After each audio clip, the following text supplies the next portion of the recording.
We are proud members of the Spy Podcast Network. Find out more at www.spypodcasts.com.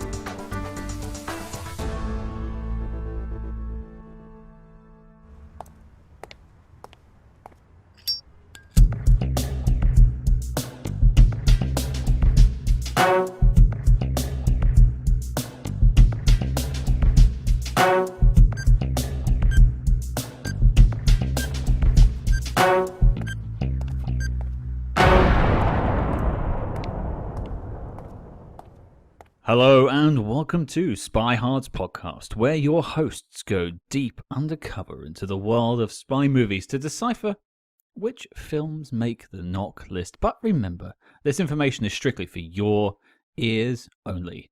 I'm Agent Scott. And I'm Cam the Provocateur, trading in my rolled up magazine for a microphone. Well, the question goes to you, Cam.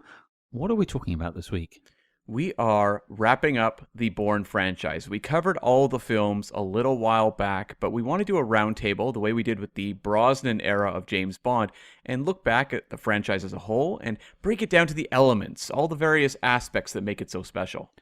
And of course, this does mark the day of release of this episode marks the 20th anniversary of the release of the Bourne Identity. So I thought in celebration of that momentous occasion, we would put this together. Yeah, it's a perfect timing. And we'll, of course, also have an interview out this week with Nick Ignate, who played the assassin Bourne fought off with a ballpoint pen. That'll be dropping later this week. So it is an all-around celebration of the Bourne franchise. We are born again.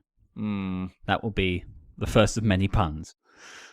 But this is a big project to tackle 5 films in one episode. So to do this, I've had to activate our best assets. Firstly, joining us, zooming and enhancing on a monitor near you, film and TV editor extraordinaire, it is Ashley Lynch. Hello, Ashley, how are you? Hey guys, how's it going? I'm happy to be here. And her backup. He's taken his blue and green chems. It's the host of Behind the Stunts podcast, Mr. Jon Auty. Hello, sir. Hello to you all. How are you doing? Very well. We are both thrilled to be here. We actually have some experts for once, which is nice because we don't know anything. Oh. But I suppose before we get to the Bourne of it all, let's get to know you both a wee bit better. So let's go with you first, Ashley. I mentioned it in your intro, film and TV editor. But, you know, what's sort of a little bit about you, what you do for work? Yeah, I'm an editor. I work in film and TV. I work on a whole scores of productions, but the biggest thing that I've worked on probably the last 5 years is I'm one of the editors on the Lego Ninjago series. So I make Lego minifigs to have martial arts fights together, which is fun and fantastic. And the new season is going to be rolling out, I think, later this month, which is one of the most epic seasons we've ever done. So that's really exciting. And aside from that, I've also got another podcast that I'm regularly part of called Girls on Pop, which you can find at atcpod.ca, where we just talk about movies and stuff, which comes out semi-regularly. And we'll put a link to that in the show notes below. But I'm interested just to sort of explore the filming and editing, because I think, and we'll get to that in a little bit, because I think Bourne as a franchise has a lot to owe it to its editing. But very much so. Yeah, definitely. But in terms of your connection to spy films in general, like what are sort of your favorites that you go to? I think my favorites have got to be the Mission Impossible series. I just really love what those films are doing, even the ones that are kind of like outside of like the general trend of, you know, the entire series, like John Woo's film. Even though that one is like a little bit of a dumpster fire, it is absolutely my kind of trash. And it kind of hits that sweet spot of like, it's got the action, it's got the intrigue, it's like it balances everything really well into creating this perfect package that doesn't get so ridiculously mired in lore, which I think could be a problem for some of these movies sometimes. And I think that's probably my go-to for like spy action adventure type films. There is some good connective tissue between the Mission Impossible films and the Bourne franchise. I actually have a little note about later, so we'll come back to that. So that's good. You like your spy action adventures, and I think we've definitely got the right series for you this week. John, what about you, sir? Well, I suppose my love of spy movies really started with Bond, and then on the back of that would have been Matt Helm. I liked the Matt Helm. I thought Dean Martin was wonderful as Matt Helm, primarily because rumour had it at the time. I didn't know until much later on, but rumour had it at the time. He was at 3 sheets to the wind, whenever he filmed these things. When in point of fact, he'd got the apple juice routine and was just very, very good at what he did. Now, some of his television stuff later on, he was actually 4 sheets to the wind, I think, by that time.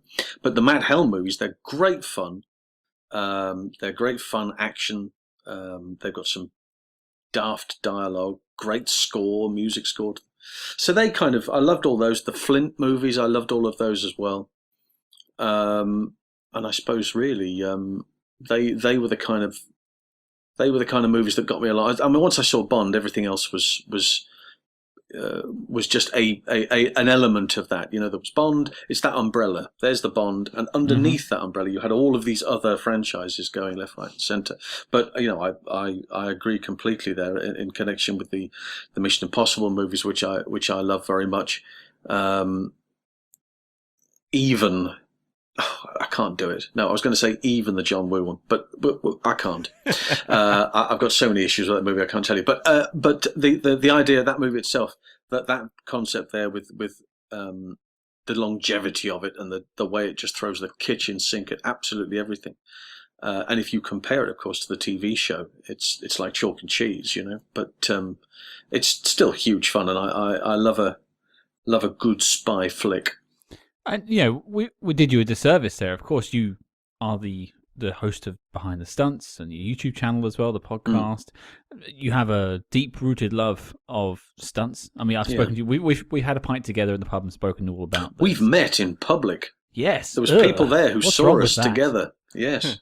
There's no photo evidence. Oh no, there is one. Oh no, there is. Yes, absolutely. Damn. But the negatives, you still have to make that payment. I'm sorry, but there we are. That's the way it works. Scandalous.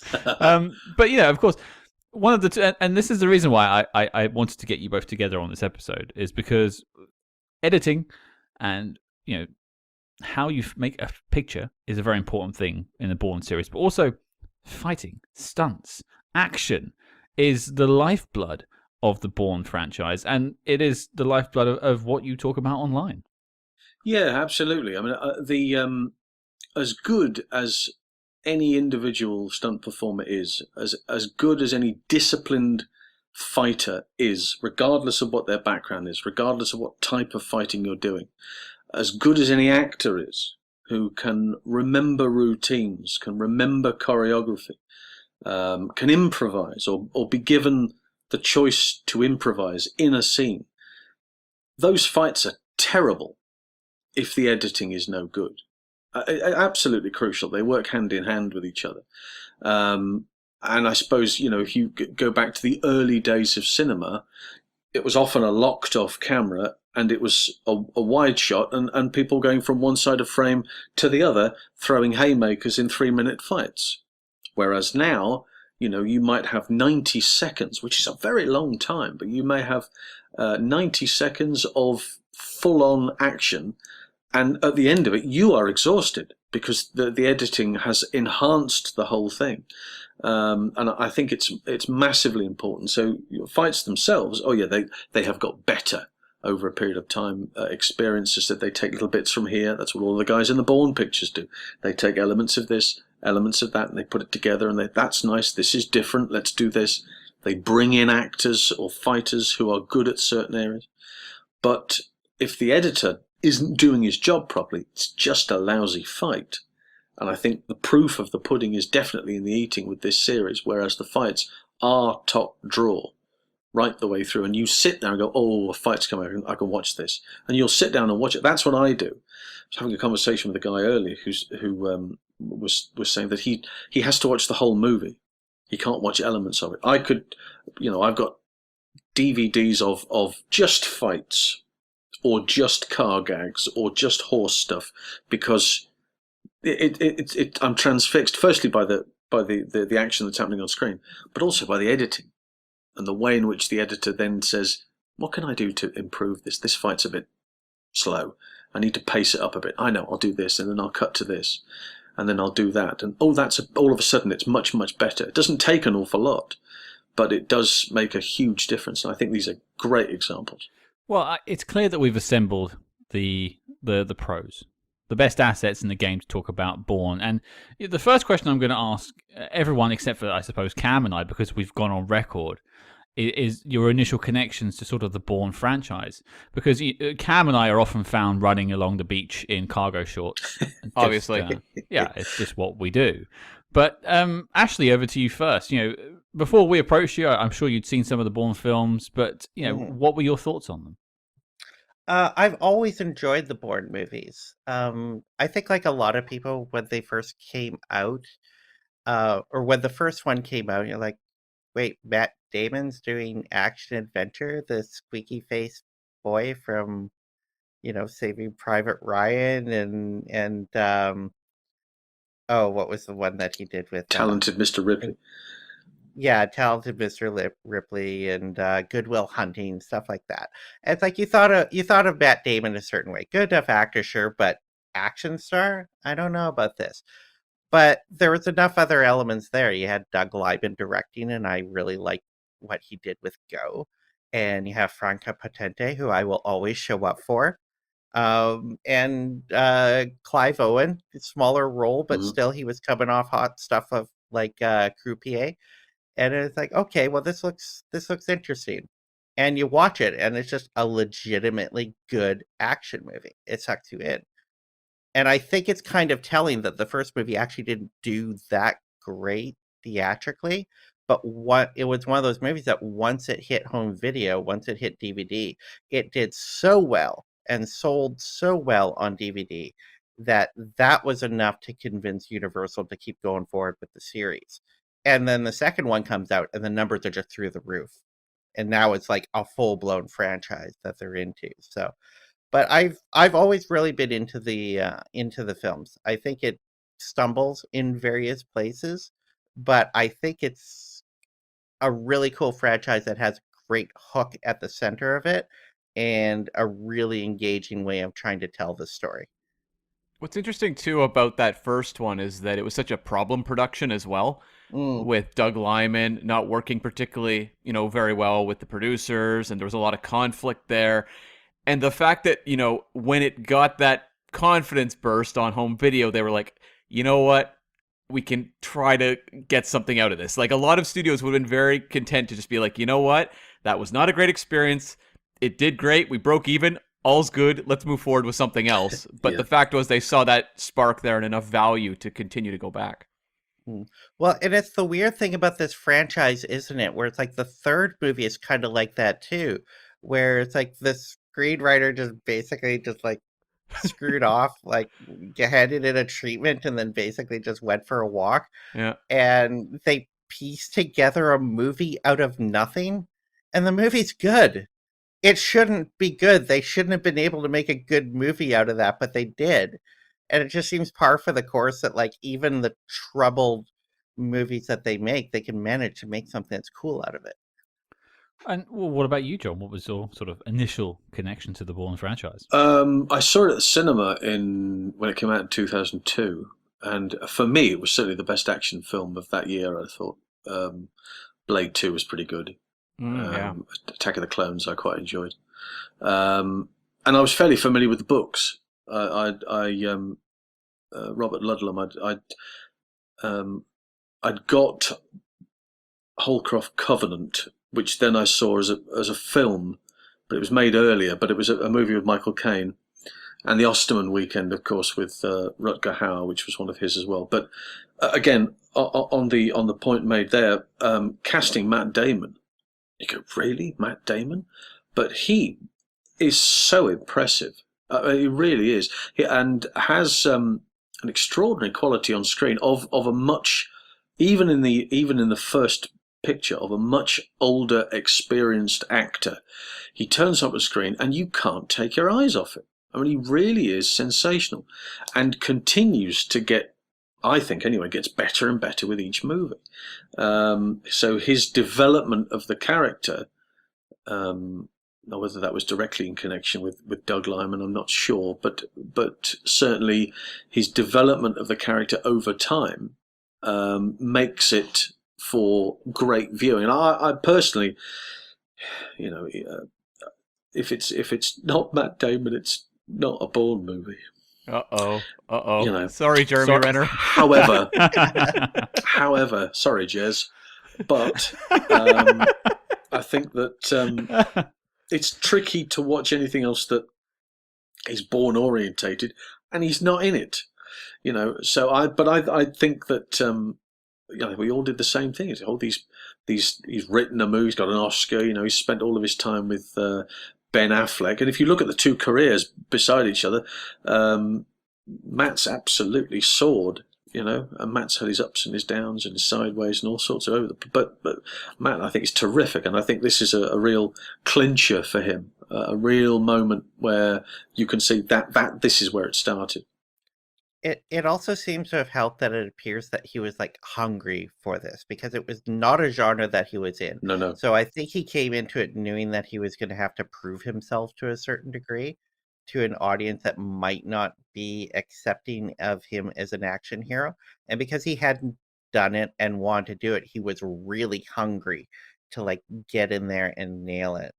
His versatility, I think, is the key to this, because certainly as we've experienced over time, what he does is he doesn't really mind what the role is. He's quite happy to take something that's a bit left field. He's quite happy to take a comedy. He's quite happy to take a serious role, and still give it 150% and still be the guy who's delivering. He's read this line and this line is funny, and he's going to tell you that it's funny in the on the screen, or in this take he's going to bring you to tears because that's the way he sees it, and he's very, very good at doing that. I think he's terrific. I really do, and I think this is a great example of him making a stand and going, look, and the production team. You've effectively got the two major producers from the Indiana Jones movies going, look, this is our new Harrison Ford, if you will. Look what we did with Harrison. Now look what we're going to do with this guy, and they've sent him on this incredible journey. I think it's brilliant, absolutely fabulous. It's also a couple years after, Nick Cage has started doing action movies. So the idea of casting serious actors in these types of roles has gained more and more popularity as we've phased out more of the Arnolds and the Sylvester Stallones and the Bruce Willises as the action heroes. Yeah. And I think that was one thing they actually had a lot of faith in, was Matt Damon as an actor. What can he do with this character versus we're writing an action figure? Can you please slot in your characteristics and just call it a day? They were actually looking at him at organically building a character from the ground up. He's not Schwarzenegger. He's not 7 feet across. He's not Stallone. He's not a Van Damme. He's not a Chuck Norris character. He is a very, very good actor. Just on the basis of the fact that he was a very good actor on the basis of this particular product. I was just going to say, it really feels like the logical endpoint of the entire evolution of the action hero out of the 80s through the 90s and into the 2000s. Because you had, of course, the 80s where you have your Schwarzeneggers and your Stallones, and it's all bodybuilders are basically your action heroes. And people got tired of that, and in the 90s started looking for new forms of that, and it started with Die Hard and Bruce Willis, that it started to become the everyman. And then that's how you end up with Nicolas Cage, of all people, dominating the 90s in the action adventure genre. And it really feels like the logical endpoint of trying to find out who that action hero actually is landing at Jason Bourne. That feels like its final form in a sense. I was also going to say, just in terms of Matt Damon, I think one of the things he does really well is wears his heart on his sleeve, especially in these films. He's like that wounded animal the whole time, and you feel for the plight that he is going through. And I think that helps that he was more of a character actor and in a lot of dramas before that sort of acting chops came through. And it's something that you can really chart the course with these films a little bit of what was happening in Bond, because obviously when Pierce Brosnan came along, it was the Bond that was more of an emotional Bond, and Pierce didn't get it to go exactly where he wanted it to. Unfortunately, the end wasn't where anyone wanted it to end up. But I think that the Bourne sort of picked up that baton, obviously changed action cinematography and action going forward, but allowed there to be a vulnerability to your lead. Yes, certainly, and I think it's interesting that they bookend each other. That Pierce's Bond, which came out that year, is invisible cars and tsunamis, and yet Jason Bourne is right in the now. This is covert ops. This is the everyman. This is a guy who finds out that he can do the most extraordinary stuff. Hasn't a single clue how he can do it, but he does it, and he does it really spectacularly well. And you go, wow, this guy that's the Bond that we should have had. So it's interesting that they've taken that and run with it. Well, speaking of hasn't got a single clue, I'm going to throw over to Cam. Thank you. Marvellous link. Yes, you're welcome. That was one heck of a segue. Cam, I asked you to prepare this before, but could you give us like a little bit of a rundown of how the Bourne films did and sort of how we thought about them and the knock list and everything? Yeah, so the franchise, it's a Universal franchise, has made about $1.6 billion worldwide. And when you break it down by numbers, the most successful was Bourne Ultimatum, which made $444 million, followed by Jason Bourne, which did $416, and then Supremacy, which did $291, followed by Legacy, which did $276, and then last was Bourne Identity with $214. But it was very much like a franchise that really built up, and its big moment was Ultimatum. Now, in terms of the knock list, when we covered them, Bourne Supremacy was the only one we added onto the list. Bourne Identity became very controversial with people. That's the one we've heard the most about since the early days of this podcast. Was about Bourne Identity not quite making it. It came very close, but not quite. And Ultimatum was a battle where we had two guests on that episode, and it was a divided 50-50 battle over that one, which left it kind of just off to the side a little bit. But Jason Bourne and Legacy, no, they didn't make it. Not a lot of arguments there. Well, I suppose what I want to tackle then before we get to the best, worst, and why is just looking at the franchise and its importance to cinema. So, I kind of mentioned the Bond connection, which I'll get to in a second. But a lot of this film can be found in sort of the Tony Scott editing style that was 90s, noughties, but it's really pushed that forward. But one thing I found quite interesting when I was looking at the timeline, Mission Impossible 3 and Casino Royale came out in 2006. By that point, we had already had Bourne Identity and Bourne Supremacy. And a lot of people will say Mission Impossible 3 is where that franchise figured itself out. And where Bond took a different turn and really, for a lot of people, was emulating a lot of what they saw in Bourne. And just from that angle alone, its importance can't be understated. It has clearly influenced at least two other spy action franchises, let alone action franchises as a whole. But I'll throw it out to everyone else. John, how about you first? Well, it certainly is. It's important the way that Hitchcock is important, or the way that Bond is important. As you said, Hitch and Bond sort of set standards. You need characters like Bourne to come along and move those goalposts a bit. Be the hero, be the anti-hero, loved by everybody and hated by everybody, and then loved again. They need to be able to do that. I think that you definitely get that in these movies, and coming at everything from different angles is always refreshing. But most importantly, and I think this is key, with what you were saying in connection with the fact that you've got Casino and you've got the Mission Impossible movie had come out after the release of these initial movies, as I will probably touch on later on myself, but there's a great deal of intertwining of crew involved in all of this, whether it be second unit directors, stunt people, other individuals in the production. And they then move on to other productions like Casino Royale, for instance, like Mission Impossible, and they go, this bit of business that we did here in this movie, that's nice. Can we adapt that for this? And they go, yes, we can, but we'll change it and we'll make it better. And they keep moving stuff around. And so you've got the character which has taken on that mantle of being the most important spy type genre, espionage genre that you then have, because Bond had been doing it. And of course, Bond had a bit of a hiatus and then came back with Casino.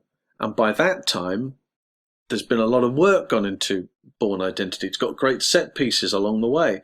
People have gone, oh, that's nice. Oh, there's a nice car chase. I want to do something with a car chase. That hasn't been done for a while. And they try and do something in that movie over there. And then they take that fight routine, and that's a clever fight routine. Well, we'll try and move that into the, or something similar, into a Mission Impossible. And they keep moving stuff around.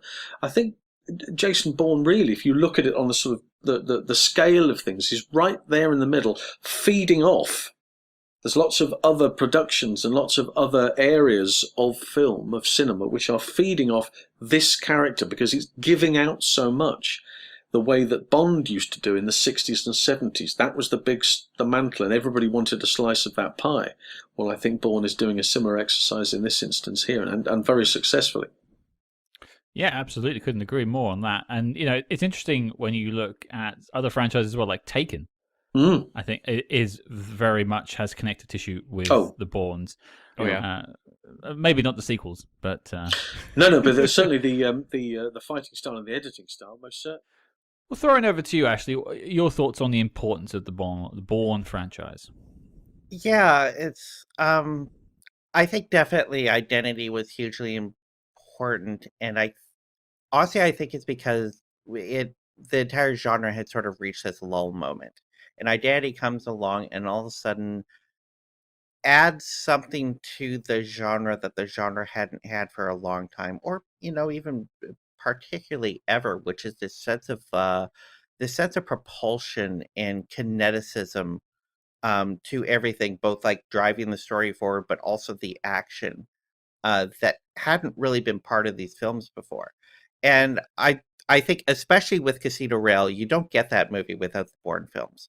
And not only, like, especially when you watch, like, that opening scene in the construction site of Casino Royale, that's, like, straight up a Bourne scene right there. Mm-hmm. And that's very easy to see. But I think it's also the element of that the Craig films basically introduced a broken Bond in a way. It's like they focused in on, like, here's how he's kind of, like, not complete as a person, and he's operating out of a sense of having all of these flaws of being this incomplete jigsaw puzzle. And that was never really there before, especially with like the Brosnan films. It was like suave guy who walks in and cleans up the room and doesn't break a sweat. Yeah. And the Craig films completely changed that. And I don't think you get that without having the Bourne films, which are all entirely centered around the fact that he starts out as a broken character who doesn't know who he is and is struggling against multiple adversaries to find out just what the hell is going on and where his place in the world is. And that's like the central kind of emotional conceit that keeps the Bourne movies in place. And that starts to become a very large part of the entire genre as a whole going forward. You even see that in the Mission Impossible movies to a certain extent. The third movie that comes out, post-Bourne movies, introduces the Michelle Bonan character, which creates like this incredible emotional focal point that even Christopher McQuarrie is going back to and using in the later films as well, to create like, here's this part where he was broken, where he tried to have a real relationship and obviously his job can't handle it, and now he just has to be this incomplete wounded warrior who's like cut off that side of his life, and he can't have that, and therefore he's always going to be lacking. And the entire genre evolved, I think, not just like in the action scenes, but also in the way we were telling these stories and the types of characters that we were using to tell these stories. And I think that's all due to Bourne Identity. And what about you, Cam? I think it's really interesting to look at how the Bourne franchise shaped Hollywood for a couple things. We can look at the spy genre, which I'll get to in a second, but I think you have to also look at, like, the Bourne Identity comes out 1 year after 9/11. And after 9/11, Hollywood was kind of reckoning with how to make action movies anymore.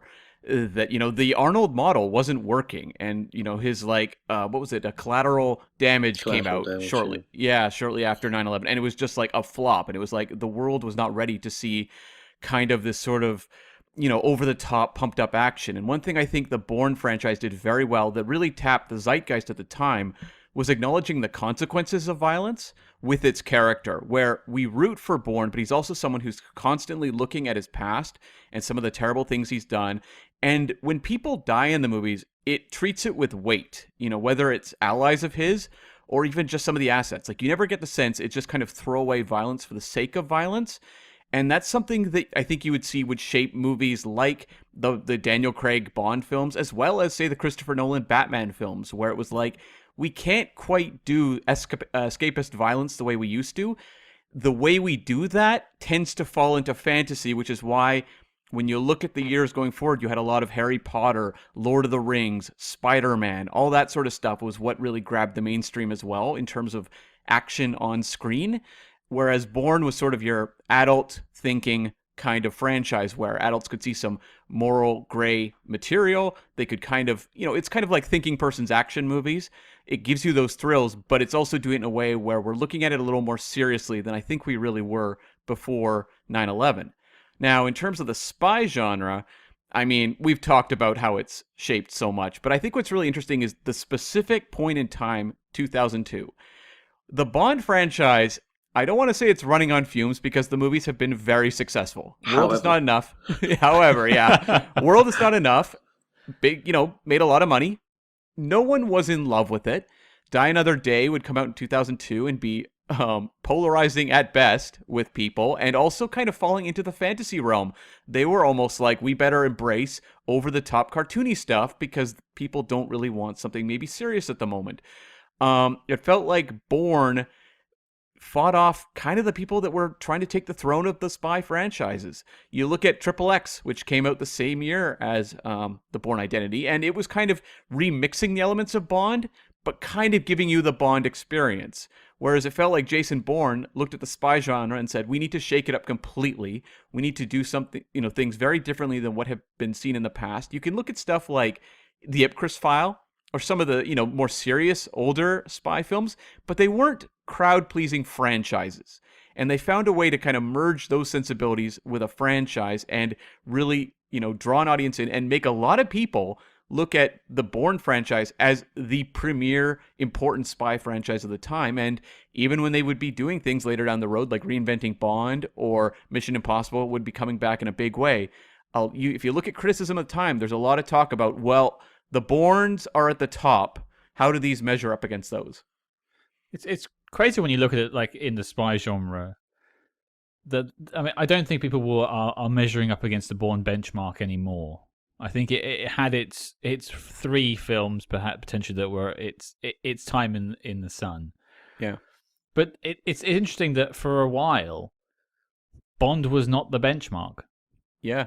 And there isn't many times in history after the 60s that can be said. Yeah, 60s and 70s. I mean, you couldn't touch them with a barge pole. They were absolutely on their own, and certainly, that early 90s period when the Mission Impossible started coming out, and then you had GoldenEye and Tomorrow Never Dies and World Is Not Enough. I mean, they were kind of trying to hold their own, and they were doing exactly what they said they were going to do. What Bourne does, obviously after Die Another Day, which went in that direction, what you have is very similar characters. Bond works for an organisation, in this instance MI6. Bourne works for an organisation. He doesn't know it, can't remember it, but the Treadstone program, or that whole deal, is, he's being worked, he's being run by an individual, the way that Bond does, from a backroom boys type of outfit. So all of that is relevant. The difference here is that Bond is issued with gadgets, gear, good clothes, all the other bits and pieces, whereas Bourne is constantly on the run. Or he's running in a direction because he's trying to find out about him, not about the villain at the end of the day. That ultimately will sort itself out through the course of these pictures, because there is an individual that is causing all of this issue in the first place that he has to get around to. But they are very much still working in that situation. I was interested in what you were saying there in connection with Bourne not being the benchmark now. Where else do you think where do you think the benchmarks have been since 2016? It's an interesting question. I think personally, I think with the Mission Impossible series, right. I would say that. Yeah. I would say that a lot of critics and stuff are looking at more of the John Wick films, which are kind of a little bit spy adjacent, and even something like Skyfall, specifically Skyfall. I mean, I think Casino Royale and Skyfall definitely brought a lot of eyes back to the Bond franchise, but I think it's fair to say that post GoldenEye, there was a diminishing interest in some quarters of what Bond was offering, because it wasn't really evolving. It was that good old thing that everyone likes watching. It's the nostalgia blanket feeling, which is fine and it works, but it took Casino Royale to really change that. There's one element about these films that no one ever talks about that I think is fascinating, and I think you kind of like hit on it a bit, where you're talking about how a lot of the other films that were succeeding in the marketplace at the time were like playing to over the top, cartoony, big, larger than life, entertaining, the Spider-Mans, whatnot, coming out of 9/11. And the one element of these films that is like consistent throughout is the bureaucracy of it and the mundaneness. We spend an awful lot of time in command centers with people in front of computers who are being barked at to type faster. We see shoe leathery stuff of just like trying to like tap into someone's phone and finding out like what phone they're going to be on, or triangulating where they are in the world, that sort of thing, so we can like get an asset up and get them over to there as we watch on a big screen in a darkened room filled with smoke. And it's done in such a way that it isn't stupid computer stuff, if you know what I mean. Like when you have a lot of technology or lingo that gets displayed in a movie, sometimes they will make it really stupid for the audience that needs to have their hand held. These movies never do that. They don't care if you're tracking everything everyone is saying in those conversations. Just as long as you get the gist of what's going on, you'll keep up, and you'll they're after Bourne, that's all I need to know, and they've sort of locked on to him. I've got enough information. But if you're following everything that's being said, there's just a bunch of people doing their jobs, and it's incredibly mundane.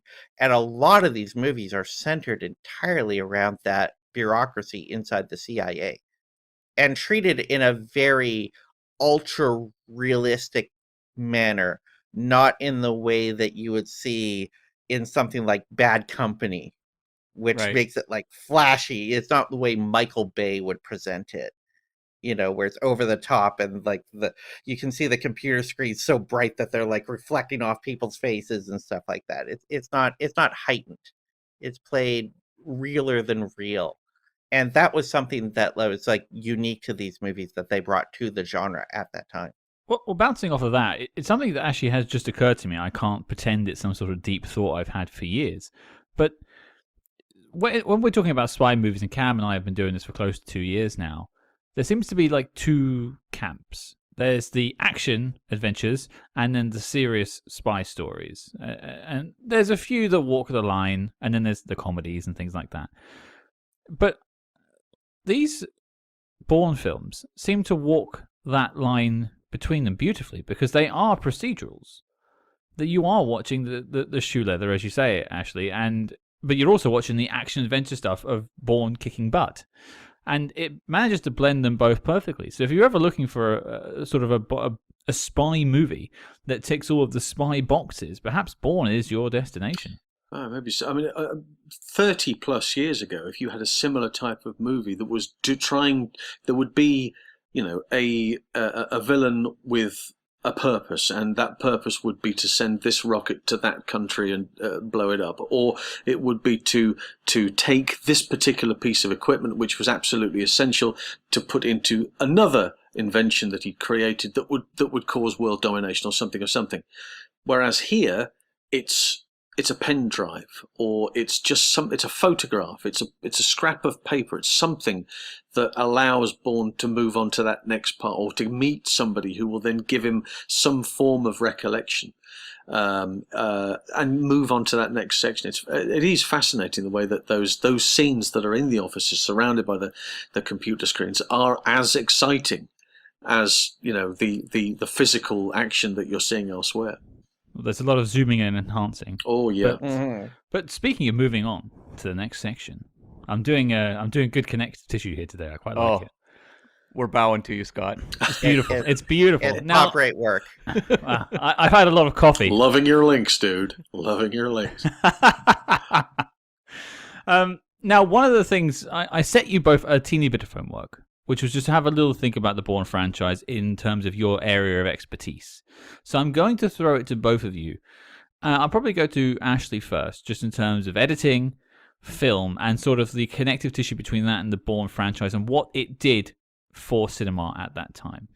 Yeah, I think I'm going to jump to the sequels for this one, because I think you really kind of get to the actual identity of the aesthetic of the Bourne films once Paul Greengrass picks up the films.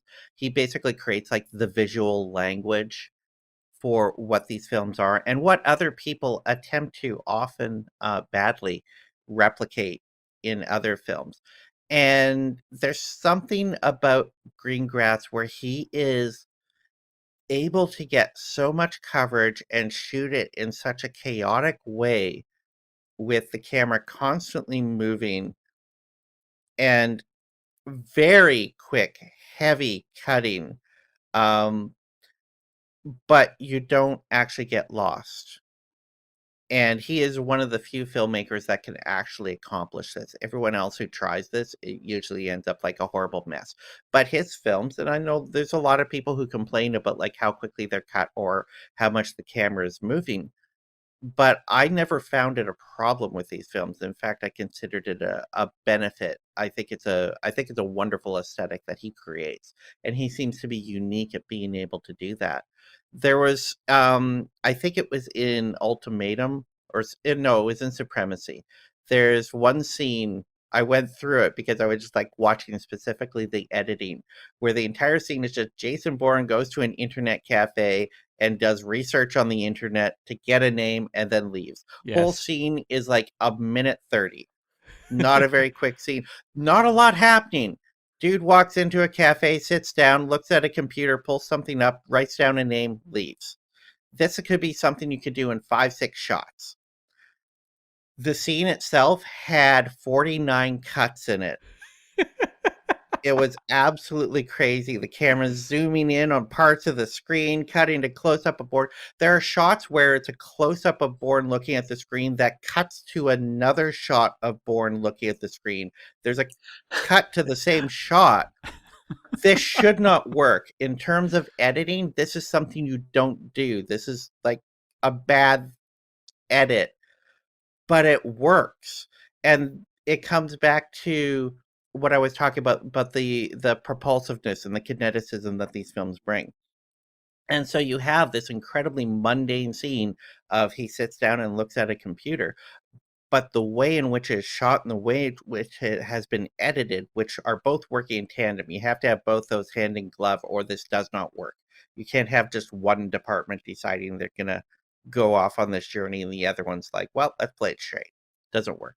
So in conjunction, both of these departments are coming together to add this incredible intensity to horribly mundane scene that honestly, if it were filmed straight, you'd be like, why was it even in there? That was the most boring shit ever.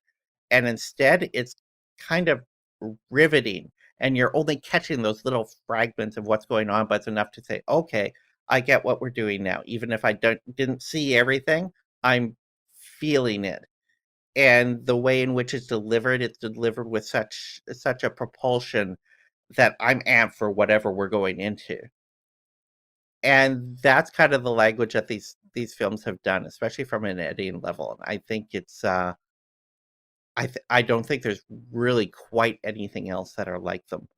In theory, like a sequence like that of him at the computer could be the equivalent of like the Liam Neeson jumping over the fence in Taken 3, where it's like a laughing stock, but it's like in practice, filtered through green grass and just like given a propulsive style. It actually connects hardwires right to the emotion of the viewer. Like you're actually involved in the experience versus standing there passively being like, well, that looks garbage. Yeah, absolutely. And that fence jumping scene is a great example of not just like, I don't want to call it out as bad editing, but Do it. I show that clip to clients who complain that I've cut something too quickly, and I just send them the Liam Neeson jumping a fence scene, and after that they're like, oh, "Okay, yeah, no, you're good," and they back off immediately. But also just from like a what we think of when we think of like bad editing in fight scenes is typically to cover for actors who aren't capable of doing the fighting enough, did not have enough prep time to learn the fighting. Yep. Like you only get the Matrix because they train for 6 months beforehand. Oh, sure. And most movies do not have that type of lead time going into a movie. So unless you have an actor who has already been trained in fighting, like if you have Keanu Reeves on a film already, now, then you've already got a trained fighter that you've cast in your film. That's not always the case. And especially when you're doing stuff like TV, schedules are so freaking tight. You just go into it and you do the best you can. You shoot lots of coverage and you fix it in editing by having to cut a lot on usually every swing and every impact. And you end up with the exact same thing as Liam Neeson jumping a fence, because he's like at that point, what, like a 70-year-old man, and he's like running and scaling a fence. I guarantee you it was not that quick, him climbing a fence. And their way around that to make it look like he was doing a lot of action really fast was to just cut it up into 10 different shots with a lot of coverage. And that's the same thing you get with like action that does not, or fight scenes that does not look great.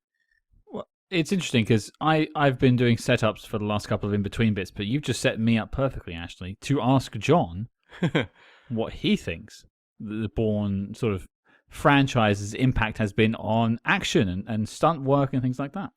I'm probably going to have to touch on each of the films as I go along, but I mean, for years the argument was that Bond films had changed because of the way Bourne action was depicted and filmed. And the truth is that the people who created the action for both are in fact the same individuals. I'll get to that later on, but the concept of the car chase or the fight hasn't really changed very much, but it's the ingenious way that they come up with this new slant. So if you look at Bourne Identity, which has two major set pieces in it, you've got the car chase firstly, and you've got the fight in the apartment, the car chase. Well, the stunt coordinator is a guy called Nick Powell, and his fight choreographer for the film was Nicky. And of course, you're going to be speaking to Nicky, aren't you? Or you've got an episode with Nicky. The two of them, what you were talking about there a moment ago in connection with the fighting and editing, is that quite right, that the actor maybe hasn't had the same amount of time that they should have done in order to get this done correctly.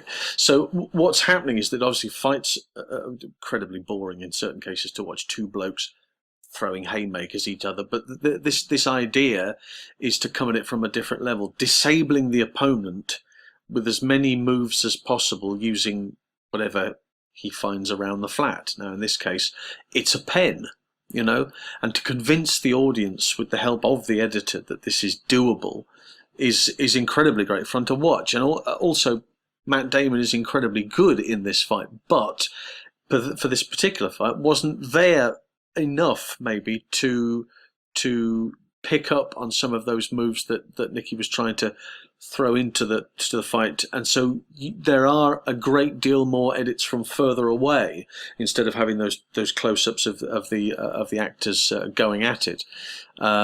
A big French team involved here, because obviously what they did in the later pictures was they took European and American and UK stunt teams and put them all together. Well, here we're filming in France, we'll use a French team. Now, ideally for the car chase, because the everything reverts back to Bond. Well, the car chase coordinator is a guy called Jean-Claude Laguinet, who was the car chase coordinator, part of Remy Julien's team, who provided the action on a number of the Bond films, one of which, of course, was A View to a Kill in Paris for Roger Moore. And he's the guy who doubles Roger when the car gets split in two during that chase. You never notice. You never notice that stunt double. He's uncanny, isn't he? And the Mini is perfect for those narrow streets. Again, I think maybe they're trying to look at something from the Italian Job: down staircases, tight turns. But Supremacy changes tact, so they bring in bigger guns. Not that the French aren't big guns, but this production has got bigger based on the success of the previous one. They bring Dan Bradley in as second unit director and coordinator. Now, is one of the guys responsible for the action on Bill and Ted's Excellent Adventure, for instance. Lawn Mower Man was one of his. Panic Room. Second unit director on Quantum of Solace as well. So and Spider-Man 2, which gave him a great deal of work with wires and the sort of early stage CGI, which the Bourne movies take.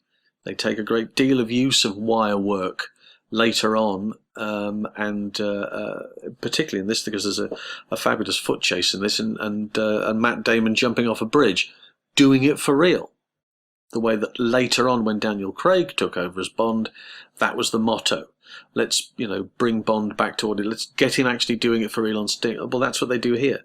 He also brings with him his assistant coordinator from Spider-Man, Darren Prescott, in as the second unit stunt coordinator, and a new fight guy called Jeff Amada, who's choreographer with Damon Caro, another very good fight guy. Damon's got a Hong Kong background, and these four pretty much change the way that action fights are planned and executed. Jeff Amada brings a new style. It's a Filipino Kali, which an incredibly quick style, very aggressive style of fighting, which allows Bourne to use more props, in this instance a magazine. And again, another car chase, this one pushing the bar even higher this time with the kind of destruction that we'd only seen before in movies like The French Connection or Ronin. These impacts are unbelievable. They really are, and they are continually pushing the boundaries of having, firstly, Matt Damon in the car for a number of those impacts for real, but also having it on a rig and having a camera in and having a plate by him so they can spin the car violently. Ultimatum, same type of elements, but cranked up to 11. Can I use a Spinal Tap reference yet? There we go, I've done it. Go for it. Cranked up to 11. And Bourne Ultimatum, technically, is Bourne free, if you're a Cockney.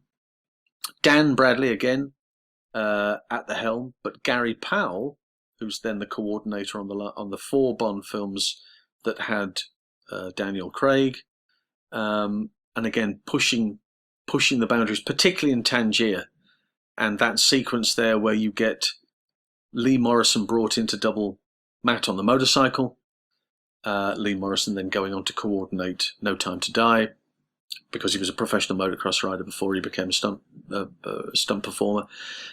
And the foot chase is the key thing. That moment where Bourne leaves the roof and goes through the window and the camera goes with him.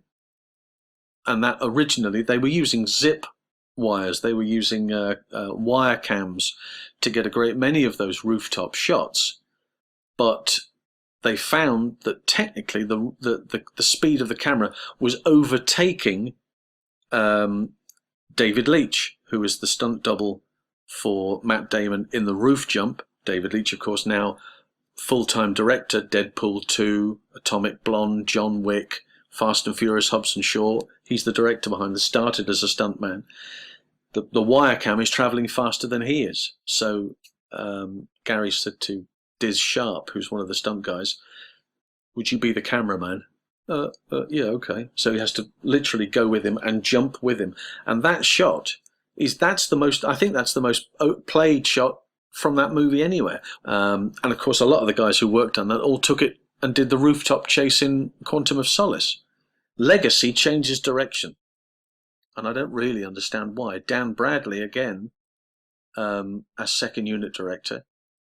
And it's almost as though he said in this instance, we'll let the cast do as much as they possibly can without us having to do as many physical stunts. And Jeremy Renner, for in comparison, what he brings to the role, although he's a different element to this whole story, what he does bring is the fact that he's a really serious motorcyclist, and that motorcycle chase in that picture, a huge proportion of it is him, and that does make. And he's doubled once or twice. That slide down the stairs, for instance, on the bike. Was the part where he fell asleep on the motorcycle also him? Yes, the part where he falls asleep because he's not concentrated because he's tired. Yes, that.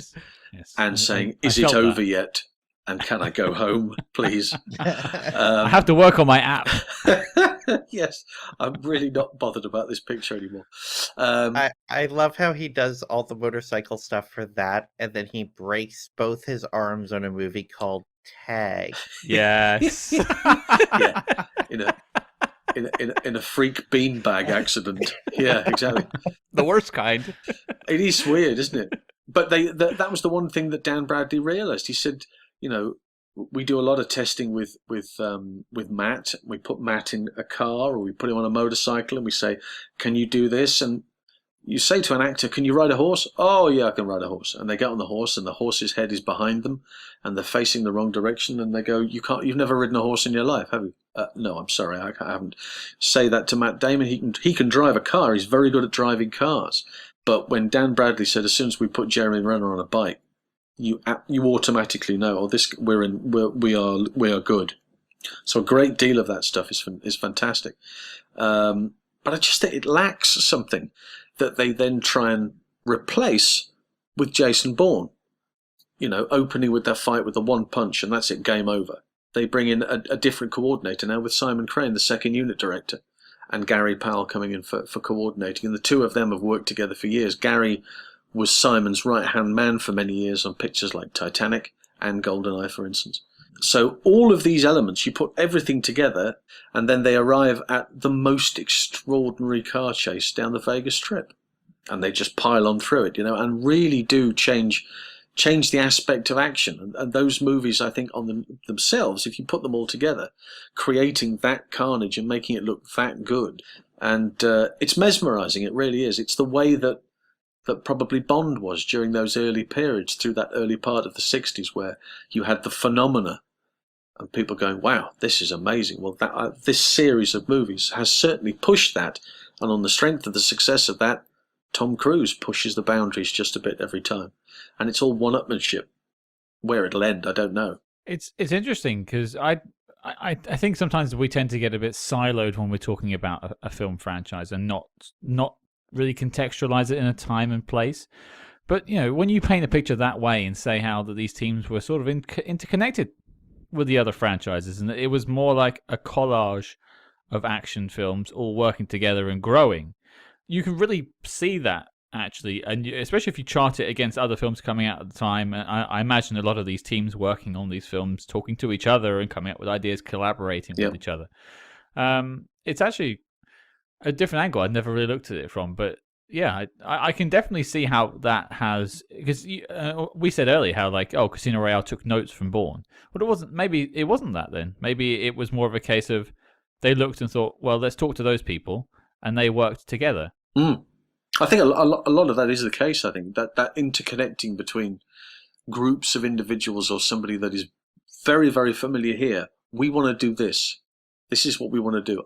Well, what does it say on the page? Well, it says this, this, and this. That's the shots we're trying to get. Well, have you thought about doing it like this? No, because I was going to do this. And they work it out together. It's a little bit kind of like the ragtag team that made Star Wars, the original Star Wars, how they filtered out and completely changed their industry and worked on a lot of movies that then people said, well, look, they're trying to rip off Star Wars. Exactly, yes. Yeah, we were the people that did that. Exactly. Yeah, exactly. That's the whole point. We interrupt this program to bring you a special report. Calling all agents. Independent podcasting, much like the spy game, requires considerable resources, whether it's research, equipment, hosting, or of course constructing a top secret volcano lair. We're putting out the call for your support. That's right. As you may know, we've activated the SpyHards Patreon, home of our ever-growing lineup of Agents in the Field episodes where we decode non-spy films from your favorite spy actors and full film commentaries with more intel than a Basil exposition briefing. Cam, what have we got in our crosshairs this month? Well, Scott, calling the Avengers, and I'm not talking about Cap and Hawkeye. I'm talking about Emma Peel and John Steed, because we are going to do a commentary on 1998's The Avengers. Get into your teddy bear suit, people. And if that sounds delicious, then become a true spy hard today and join the circus at patreon.com/spyhards. But before this message self-destructs, Cam, resume the spy jinx. Right, well, next up on our round tables, what we'd like to do is something called the best, worst, and why. Now, we're not talking about Bond this time, so I've changed the topics. But I had some notes last time we did this. We should have an order picked out so it's not confusing. So what we're going to do is every topic will either start with Ashley or John, and we'll rotate each time. And then we'll snake our way back down to best, worst, and back up again. Well, first up on the best, worst, and why, we have the best assets. Now, this is someone, a Treadstone agent or a Larks agent. But I want to know your best and your worst and why. So best first, let's go with Ashley. Okay, best asset. I'm going to have to go with the Professor because simply Clive Owen. I love Clive Owen. Look at the guy. Also, his regular day job when he's not activated, he's like, teaching piano to kids? Yeah. That's what Blofeld did, too. Like, I've always wondered about the logistics of that. It's like, okay, so does he only get paid when he's activated on assignment, and that's when he collects his CIA paycheck, and the rest of the time he's having to make do with piano lessons? Or is the only reason he can do the piano lessons as a career and actually live is because he's getting paid by the CIA, and that's where all his money comes from? Probably the latter. But it's like, this is a little rabbit hole my brain goes down whenever I see him. He's like, I'm at a piano lesson with a child. Oh, time to go murder Jason Bourne. I kind of love the dichotomy of that. The idea that there's just all of these people out there leading incredibly mundane lives, and suddenly now time to go be a hired assassin. And I think that's kind of amazing. And also just that whole kind of cat and mouse on the farm between him and Bourne at the end of the first film, I think is legitimately thrilling, where they're both trying to get line of sight on each other. And I think that's just a great scene overall. I really dig that. Well, firstly, I can't shake the image of the Professor just getting really frustrated with one of his students not hitting the an A7th chord and just sod it. I'm killing this kid. That's it. He pulls out a 45 and I said B flat, kid. Yeah. Dun, dun, dun, dun. Well, okay, so we've got one vote for the Professor. John, what about you? What for asset? I'm looking at this from a different point of view, obviously, but Vincent Cassel's asset for me is just fabulous. I think he's the best of the bunch. He's a superb actor at the best of times. He's also he's a professional fighter as well. So he's very convincing in those roles, and he's just relentless. I mean, he's absolutely relentless. I was watching some of the behind the scenes stuff of the fights that they were creating in that storm drain at the end of the picture, and he is just throwing the kitchen sink at himself just to get himself into some sort of mental position to go, right, I'm ready to do this now. And then Matt Damon starts to do the same thing where they're banging against walls and, you know, doing this thing. They're just trying to get them, and then hitting each other, and then they go into the fight. You know, they're all keyed up, and I think he's absolutely superb.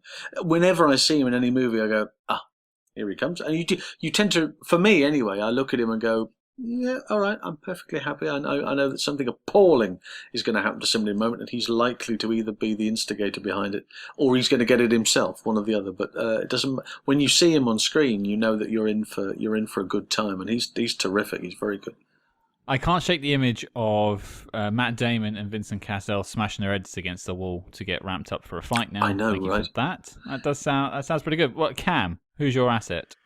I went with the Professor as well. I think he just does a fantastic job setting the template. He feels different, that there's more of an intellectual side, whereas Bond henchmen were always sort of, you know, your Jaws, your odd jobs, whereas the Professor, dude in glasses, very good-looking actor, very dignified, and he has that line of dialogue of, you know, look what they make us give, which then echoes back throughout the franchise. So I think Professor's the most interesting one and the one they model all future assets on.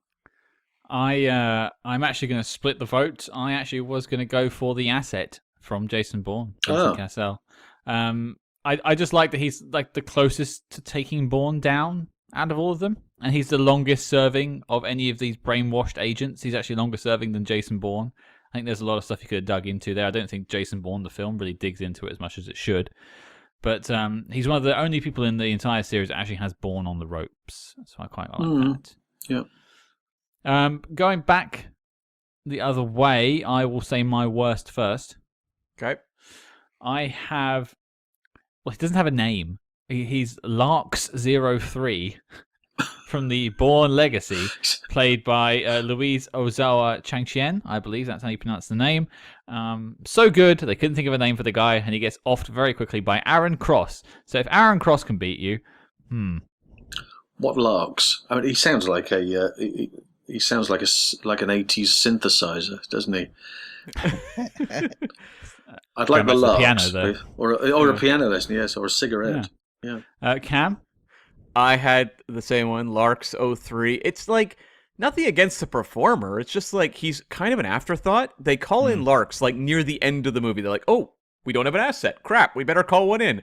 There he is. And he doesn't really have any personality. I don't even remember how he dies, and, he's just very forgettable.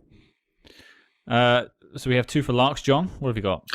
Well, and again, but from a different point of view, but based on what was earlier, it might be Clive Owen's character because of his flexibility. Because he's a part-time worker, is that what it is? You just don't like it. They bring this guy in. They haven't even got somebody who's full-time, who's, continual. I know that their entire purpose is to blend in and not be seen, be that invisible character. But for him to be very publicly, a teacher of children primarily, and to teach piano and to do all of that, and then to get a message to say, you need to be at so-and-so because you need to kill so-and-so.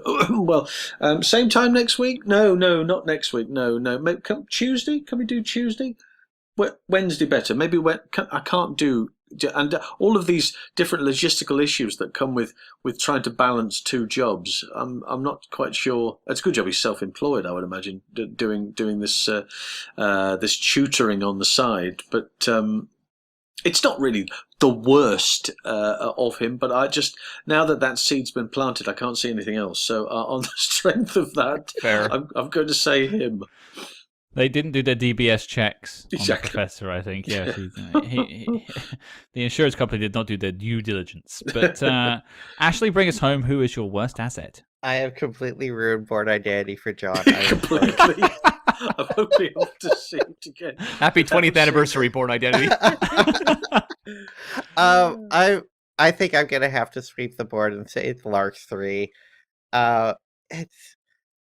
It's very much just like a plot contrivance that this guy is even in the film. It's like, oh well, we've gotten to this certain point. We need to escalate things before the end. I know, bring in the super soldier, and the character has no personality. He has no real need to be there. He doesn't add anything to the film. Again, nothing against the performer. He's fine, but it's a nothing character, and nothing really comes of it in the film. And so it's just like, why is it even there? Yeah. And how it gets introduced is so goofy. It's like, oh, well, we just went through this big to-do where we had to basically suicide everyone in this program just in case some journalist connects some dots and find out that it exists. So let's preemptively get ahead of this and just completely like clear the board. All these people now dead. By the way, we have another operation up and running where we have a super Bourne. You weren't worried about that? I don't know. It makes no sense at all. I remain steadfast in my opinion that to really appreciate Bourne Legacy, you have to take some chems. I'll leave that there. Well, you do hear a lot about chems. Yes. Blue, green, red, they've got them all. So it looks like it's a joint best for the Professor and the Asset, and Lark 03 is bringing up the rear.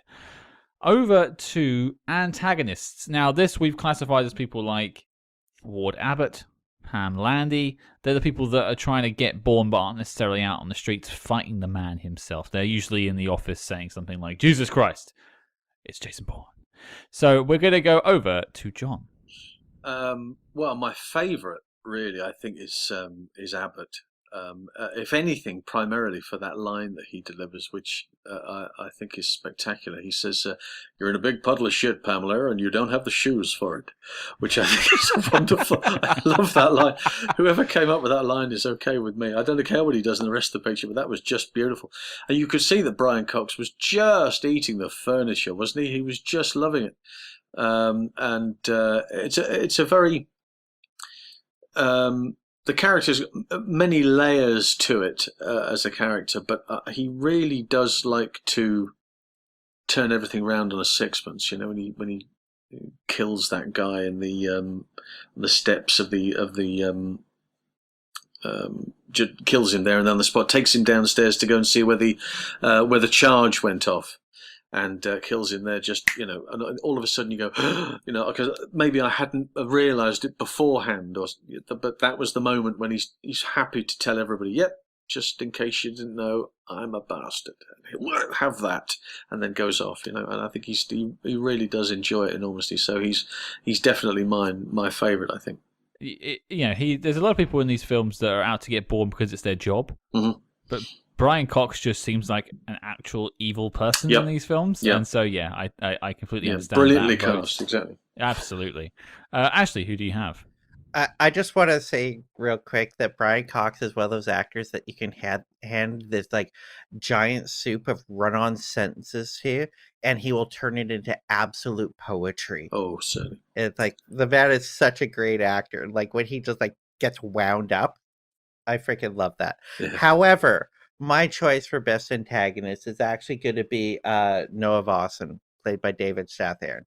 And I would almost go with Brian Cox's character because I do love him as a performer, and I think he's so good in these films. But I think just as an antagonist in the third film, I think he comes across as this perfect intersection of kind of just outright evil, and he's a company man, and he's a true believer, and he's dedicated to the cause, and he is going to make sure that he is in a position where if anyone goes down, it's going to be the person who's under him and not him, because he's a survivor in this industry that does not like people like him. And I think he plays that so well. He is such a bastard of a character.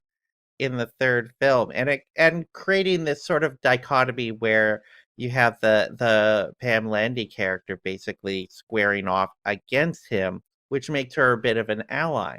And I think it is so interesting. And I've always loved David Strathairn as an actor, and I think he really shines in this. I'm going to pick John's pick. I'm going to go for Ward Abbott. Brian Cox, I think he's just devious, snaky. I like that. I can't stand the guy. You know he's a villain. Cam, what have you got? Well, snaky is the operative word for me. I went with Conklin, actually, played by Chris Cooper in The Bourne Identity, who I think has so much reptilian menace and kind of hangs over the entire initial trilogy. And I think just an actor like Chris Cooper could play the devil, and you'd buy it. He has that sort of sinister, seductive style, and I think he kind of sets the template for me for Bourne adversaries. And you've kind of got that sweaty man thing yourself. 100%. 100%. Stuff in common there. But going back the other way, Cam, who have you got for worst? The worst I had was Robert Dewey, played by Tommy Lee Jones in Jason Bourne. Again, Tommy Lee Jones has a lot of gravitas, but I don't buy Tommy Lee Jones asking people about social media accounts.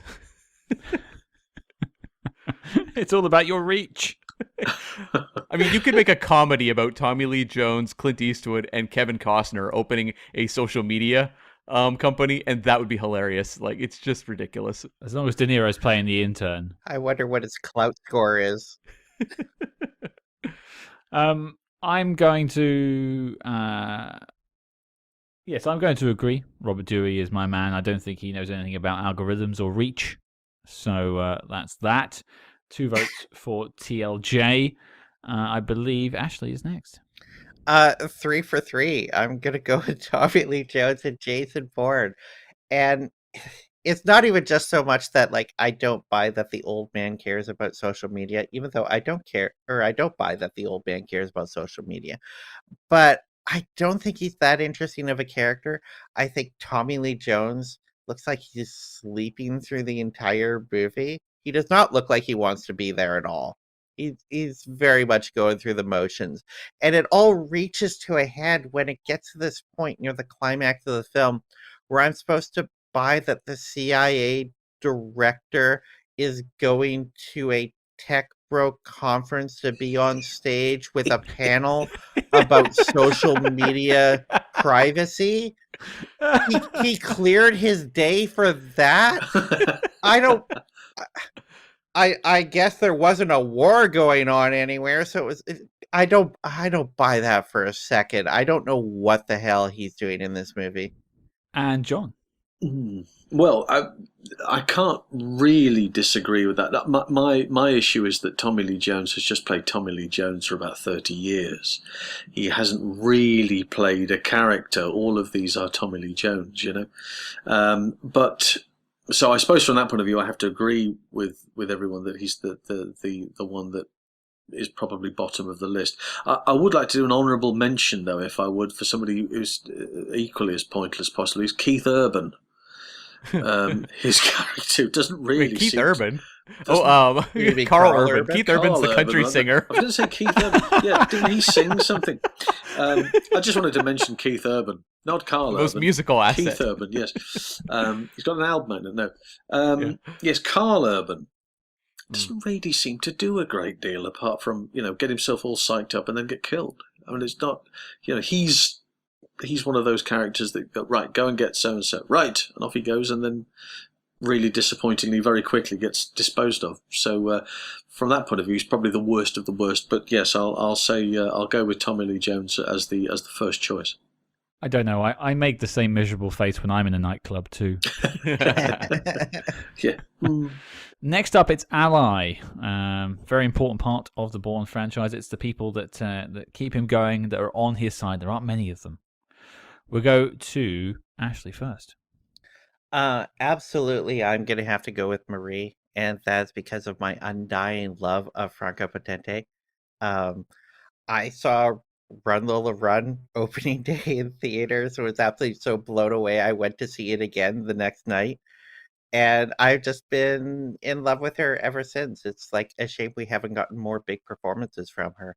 But I found really interesting, like they were clearly trafficking off of that with the Bourne Identity, because even when the trailers came out for it, they were using the music from Run Lola Run for the trailer. So they're clearly Right. trafficking on people's familiarity with that. Mm. But I think she's for especially the first film and for a little bit of the second film until she basically gets French. She is the heart and moral center of the film, and even continues to be in the way that, like, John Wick's dead wife is through all those films. Even though she has no actual presence in the John Wick film, she remains an emotional core to the character that drives him forward. And the same way in the Bourne films. It's like, even when Franca Potente is not there, she is there. I still think that we were robbed of more. Yeah. Her getting off in Absolutely. Supremacy is too early. It's a silly choice. It always rubs me the wrong way when I rewatch the film. John, what about you? I couldn't agree more. It's the moment I saw Marie there in the consulate, arguing with the dude behind the counter. I thought she was fabulous, and she continued that. And again, we've touched on this whole thing about intertwining sequences and bits and pieces, and her death sequence. Oh my God, terrible! And it's just this whole it's Casino Royale all over again. It's that she's drifting away and it's underwater and she's drowned and it's just horrible. One thing I will say, which we haven't really mentioned at any point, I'm going to big up another music star now. I think Keith Urban's had his day. I'm going to say that. I'm not going to mention him again, but I am going to mention John Powell, whose music is absolutely superb. Since re-watching these pictures, I've downloaded a lot of his scores for these, and they're sensational. That opening stuff for Goa and the stuff for Supremacy is marvelous, really very good. So the music in that sequence, coupled with the events of that sequence and losing Marie, and I felt gutted that she'd gone, because I thought there was certainly there was more distance that could have gone with that, but they cut it short, which was such a shame. But she was terrific. I really enjoyed that. Cam, what about you? Well, I have a controversial one that I maybe need permission from the panel to see if this even applies. What's he doing? No. Oh no! Because Pull up, Cam. I think I could make a strong argument that my favorite ally is Pam Landy in Bourne Ultimatum. Oh, I'll allow it. Okay. I will allow it because it's also my choice. is it? Oh, wow. Because, like, Pam Landy is obviously an antagonist in Supremacy, but also an antagonist who's been kind of misled and is figuring things out as she goes. So it's really a origin story for your ally about how they came to be on Bourne's side. So when you get to Ultimatum, she's often, giving him information and working along to help him at the end, and is the one to essentially take down Noah Vossen. And it seemed like maybe Pam didn't have the happiest of results, taken from just like the snippet you see in Legacy of Noah Vossen apparently going after her for treason. But nonetheless, I think like Joan Allen is such a compelling character, and I love how much of an arc she has over multiple films. Well, I think we're going to allow it. It's also my choice. So that's a split vote for the two strongest allies in this franchise, but I'm glad it was both women. As for worst, John, take us away. Worst? Well, I don't know. It's worst, but not necessarily worst as far as the picture was concerned. But I'm going to mention Legacy, and it's Daniel Craig's wife, which I don't know. There's something. I think she just gets. I tell you what it was. If I'm comparing Marie, I was with Marie the whole time, and I'm with Nikki to a certain extent. Because I think that she gives her life for Bourne. She makes that decision. I believe anyway. At the end of that picture, whereas Marie, I don't even know her character's name. That's how much interest I took in her. To be fair with you, Dr. Marta Shearing. Dr. Marta. There we are. I don't know. I don't think that she's as compelling. She certainly didn't make me. Start rooting for her, even in those moments where she's in that she's in the laboratory and she's hiding from the gunman. Even in those moments, I wasn't really rooting for her, and I'm not entirely certain that on the strength of that, she would fall into any other category apart from, not worst, but least best, perhaps. Yeah. But I think that would be. It's not necessarily her performance either. So I thought she was really rather good as from an acting perspective, but I think it's just the character maybe wasn't as rounded or maybe wasn't as developed enough that allowed it to then spill out into the audience and go with it. So I think she's the one that's going to get my vote there. I think that's fair. The most interesting aspect of that character is that she's the target of the movie versus the other ones where Jason Bourne is more the target. Yeah. That's a little interesting, but I mean, I think, look, audiences weren't weeping. They didn't get a legacy follow-up. No. So, What are you talking about? Give it to me, Cam. Give it to me. That's the chems talking. I need more pills. That's the chems. It's all about the chems. Ashley, what have you got? I'm gonna go with Heather Lee, played by Alicia Vikander from Jason Bourne. Oh. And you can argue whether or not she's actually an ally, because it kind of gets revealed at the end that she's trying to play him just like everyone else in the agency is. But she has this moment where she basically, much like Pam Landy, kind of breaks away, is this is not what I signed up for. We're doing some really evil shit. And this is not what I believed in when I got into this type of work. And she, starts aiding and assisting Bourne. She's just not that interesting of a character. And honestly, I found her character mostly annoying throughout the entire film, and wanted to get out of every scene that she was in. And that's nothing against Alicia; she does a great job, but it was just the character. And the general overall story of that film, which I don't think particularly works. So yeah, that's my vote for worst ally. I don't think she's given a lot to work with. I had a split vote between both of your picks, funnily enough. But I think Alicia Vikander has a stronger performance in the film. I don't think either of them are given great material. Mm. So I'm going to say, for worst, it is Rachel Weisz as Dr. Marta Shearing. Cam? I had a little bit of a split. I'm giving my vote to Heather Lee, but I did consider Nikki, who I think the series is kind of hit or miss with, where she often gets very little to do. And the fact that they basically just kind of repeat the Marie death with Nikki at the start of Jason Bourne, I think is pretty much unforgivable. So in terms of treatment of a character, Nikki would probably take the prize, but I think she's memorable. When I think of the Bourne franchise, I do think of Nikki.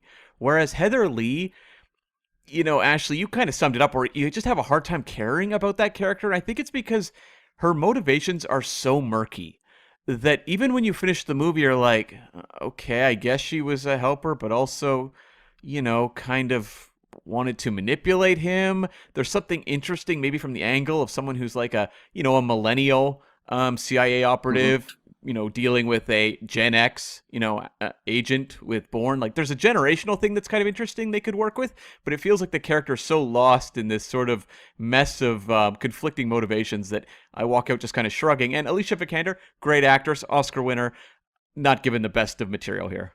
Cam, she's our people. That's right. Whatever that meant. But it looks like by the sounds of it, Dr. Shearing's taking it away. Sorry, Rachel Weisz. We love you. Now, the next sequence we have is chase scenes, fights, the best action moments that the Bourne franchise has to offer. So I'm going to throw it to Ashley first. This one, there's so many great action scenes in this franchise, but hands down, the car chase through Russian traffic at the end of Supremacy, it is probably the best car chase I've seen committed to film.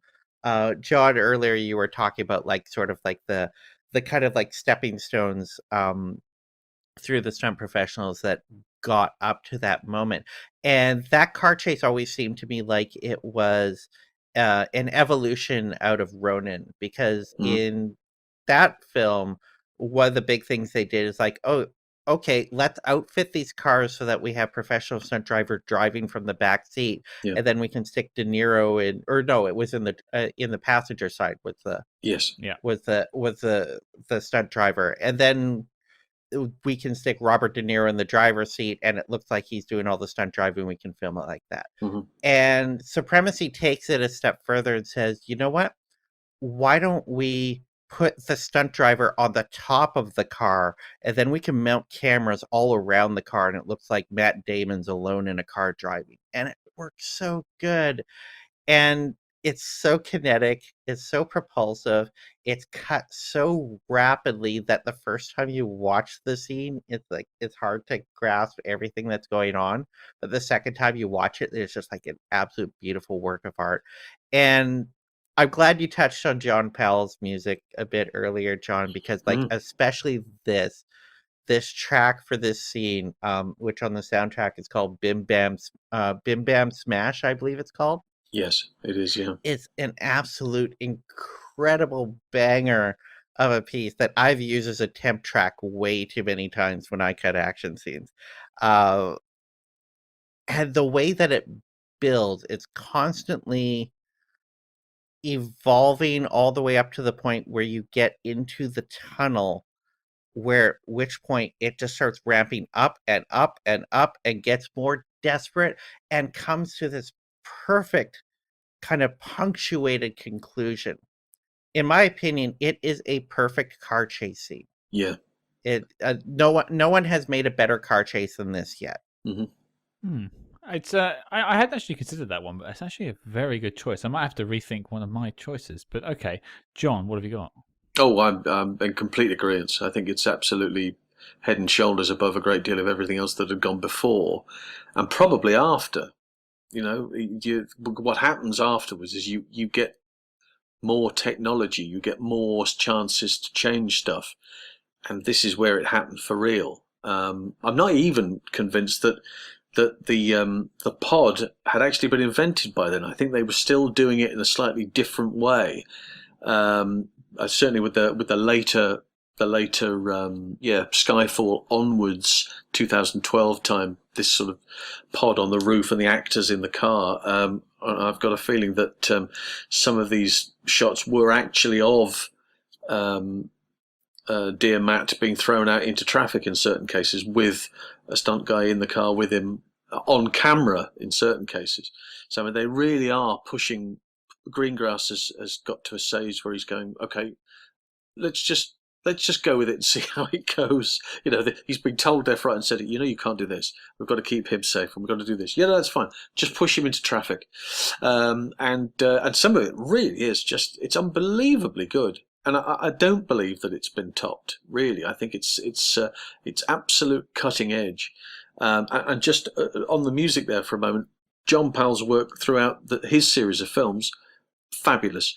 The difference between that and James Newton Howard on the other picture is extraordinary. It's like polar opposites. Very, very strange how the whole feel of the film does change considerably. I find it a very difficult score to listen to all the way through.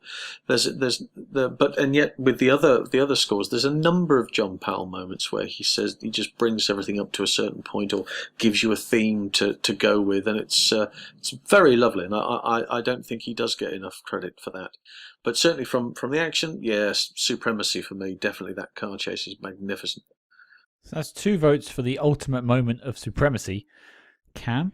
I fought so hard with myself over this one because, like, the Tangiers chase in Ultimatum is unbelievable and maybe the most iconic sequence in the Bourne franchise. It's up there. The pen fight is also up there. But I also had to go with the Moscow car chase, and that, like, people so often look at the French Connection car chase. That's the one you'll often hear filmmakers, reference when it comes to car chases. Matt Reeves was talking all about it on the press rounds for the Batman, for example. But, like, I feel like if you ask audiences now the car chases that matter to them, French Connection is kind of the academic answer. It's the one that film buffs and, critics would throw out there. But I think if you ask just random moviegoers who are really into their franchise films and their blockbusters, this car chase in Bourne Supremacy, I think, is going to be high in their estimation. Probably the car chase in Ultimatum as well. But like this one in Supremacy, I remember revisiting it and being absolutely blown away at how unbelievably propulsive it was and how I was essentially on the edge of my seat throughout. And I watch a lot of action sequences, and a lot of them are very passive experiences of kind of sitting back and being like, this one's not really working. You know, a lot of Marvel action sequences can fall into that category. Yeah. But this car chase is just next level, and I like to think that, like, the realism of it scared the crap out of, say, like, the Bond producers, because they were going CG and Die Another Day, and I'd like to think it was sequences like this that made them go, uh-oh, we need to try to up the ante in practical action, and, you know, we get things like Casino Royale onwards. Certainly. Yeah, no, I couldn't agree more. It's interesting because I did a rewatch of all 5 films before we recorded this, and I was kind of like not paying attention too much during Supremacy because I knew it was a good film. And I was sort of on my phone, I was doing some emails, and then this car chase started up, and I immediately stopped everything I was doing. Yeah, you've just got to watch it, haven't you? Yeah, it's fixed on the screen. I would give it my vote, but it's already won. So I'm going to give it to what would have been my original vote. Okay. And that is the Tangiers chase. Right. I mean, previous guests on the show, Jerry Anser and Matt Damon, put together, along with the team, of course, put together a fantastic sequence. It's so intense. It's a claustrophobic fight between them, and the chase to get there in the first place. It's the moment I think about when I think about Bourne. It's also interesting that you've got the first part of the motorbike chase. Okay, this is exciting, right? It's a motorbike, and then it's a foot chase, and it's still as exciting. Mm. You know, they haven't. It's not toned down simply on the basis that he's on foot. No, it's great because he's on foot. You know, so it's very good. I can see why that would get your vote, certainly. That scene is my Sophie's choice. Yeah. So it's like if it wasn't going to be the car chase from Supremacy, it was going to be that. Right. So it's like it feels like we're all in full agreement about what the 2 best scenes from the series are. Yeah. Same page. Yeah. Yeah. If we could give it to both, we would. But it looks like the car chase in Supremacy is winning that. But in terms of worst, I'm going to go for the moment in Bourne Identity when Jason Bourne rides a man down a flight of stairs like a surfboard. I bumped on it when I first saw it. I bumped on it again the other day. I bumped on it when me and Cam did a commentary on it on the Patreon. It's the silliest effing moment in all 5 films, and I have no idea why it's in it. But it makes me laugh, but it is definitely the worst moment in any of the films. And yet he carries it off like a pro, doesn't he? He rides that man with aplomb. I always make a reference to Red Dwarf whenever I think about that, with Ace Rimmers riding down a crocodile, but no one's ever seen Red Dwarf or listened to the show, apparently. So that's my connection. But Cam, what about you? Worst moment? The thing with the Bourne franchise is there's not a lot of worsts. There's the ones you don't like as much, but there's not a lot of like badly directed sequences or anything like that. So for mine, I went with a little bit of a jokey one, but one that like...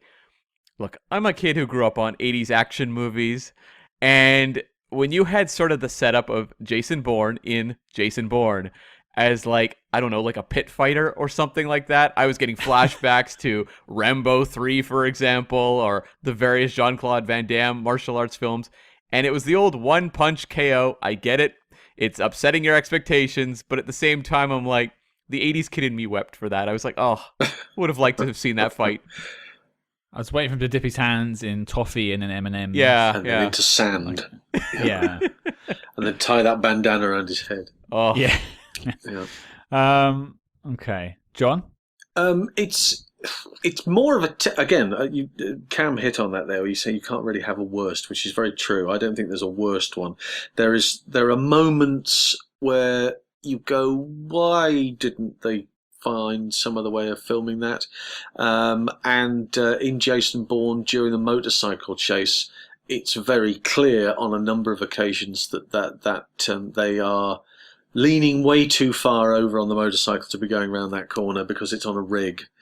And I suppose if you've seen them after a while and you go, why didn't somebody go, don't lean so far this time, we'll do it again, but don't lean out so far this time. So it gives the impression that they're going around a corner, or a very tight corner, when in point of fact they're not going around a very tight corner at all. So when the actors are on the back of this camera rig that's got no front wheel on this thing, and it's got a thing attached to it, and they're going around the streets, I had a moment there where I went, apart from that, I enjoyed it enormously, but it's one of those things that I can't not see. You can't unsee it when you see it the first time. Your expertise is showing there, John. This is why nobody talks to me at parties. So, what are you driving these days? Well, I've got this roll cage, and I'm thinking, no. Don't lean too far, Don't though, lean or too I'll far. find you. Ashley, what have you got? Okay, I'm going to give a little bit of a controversial answer, but I'm going to back this We up. like controversy. Do it. Yeah. My vote is actually going to be for the car chase at the end of Bourne Ultimatum. Oh, okay. Okay. And my reasoning for this, and I think this is one of the biggest problems with the Bourne franchise overall, is that they will do something really good, and then they will completely repeat that beat, but do it not as good. Right. And the Bourne Ultimatum car chase is really just kind of a repeat of the Supremacy car chase, but not as good. All the way down to the end of, and Jason Bourne does this as well, and I would have picked that if only that Vegas Strip car chase weren't so frickin' spectacular and the crash into the casino at the end. But all three of those car chases end in the exact same way, with a vehicle being T-boned and driven forward towards an obstacle that it collides into, Yes. and just like destructs and flies out of control. In Jason Bourne, it actually crams up into the roof of the casino and flies off. And this one, it's Bourne's car gets hung up on the median and driven forward by the asset until it crashes, and it's just a repeat of the same beats. It's the same thing with the whole Marine Nikki thing, where we're just repeating those exact same character beats but with a different character. Is this the producers and the directors and the writers going, well, if it ain't broke, don't change it. We have to keep the same elements, and that was really good. So will we do it again? Is that what that is? I think it's that they know it works. I think Right. they know what they want to drive to. I think it's because it's familiar, but I think the biggest problem is they don't top themselves when they do this. And so that's why the Supremacy chase ends up being here's the gold standard. And then one movie later, they try to okay, we're in a different city and we've tried to mix it up with a few elements, but a lot of the particulars of how this car chase evolves and plays out just ends up being a shorter, less spectacular version of what we already saw.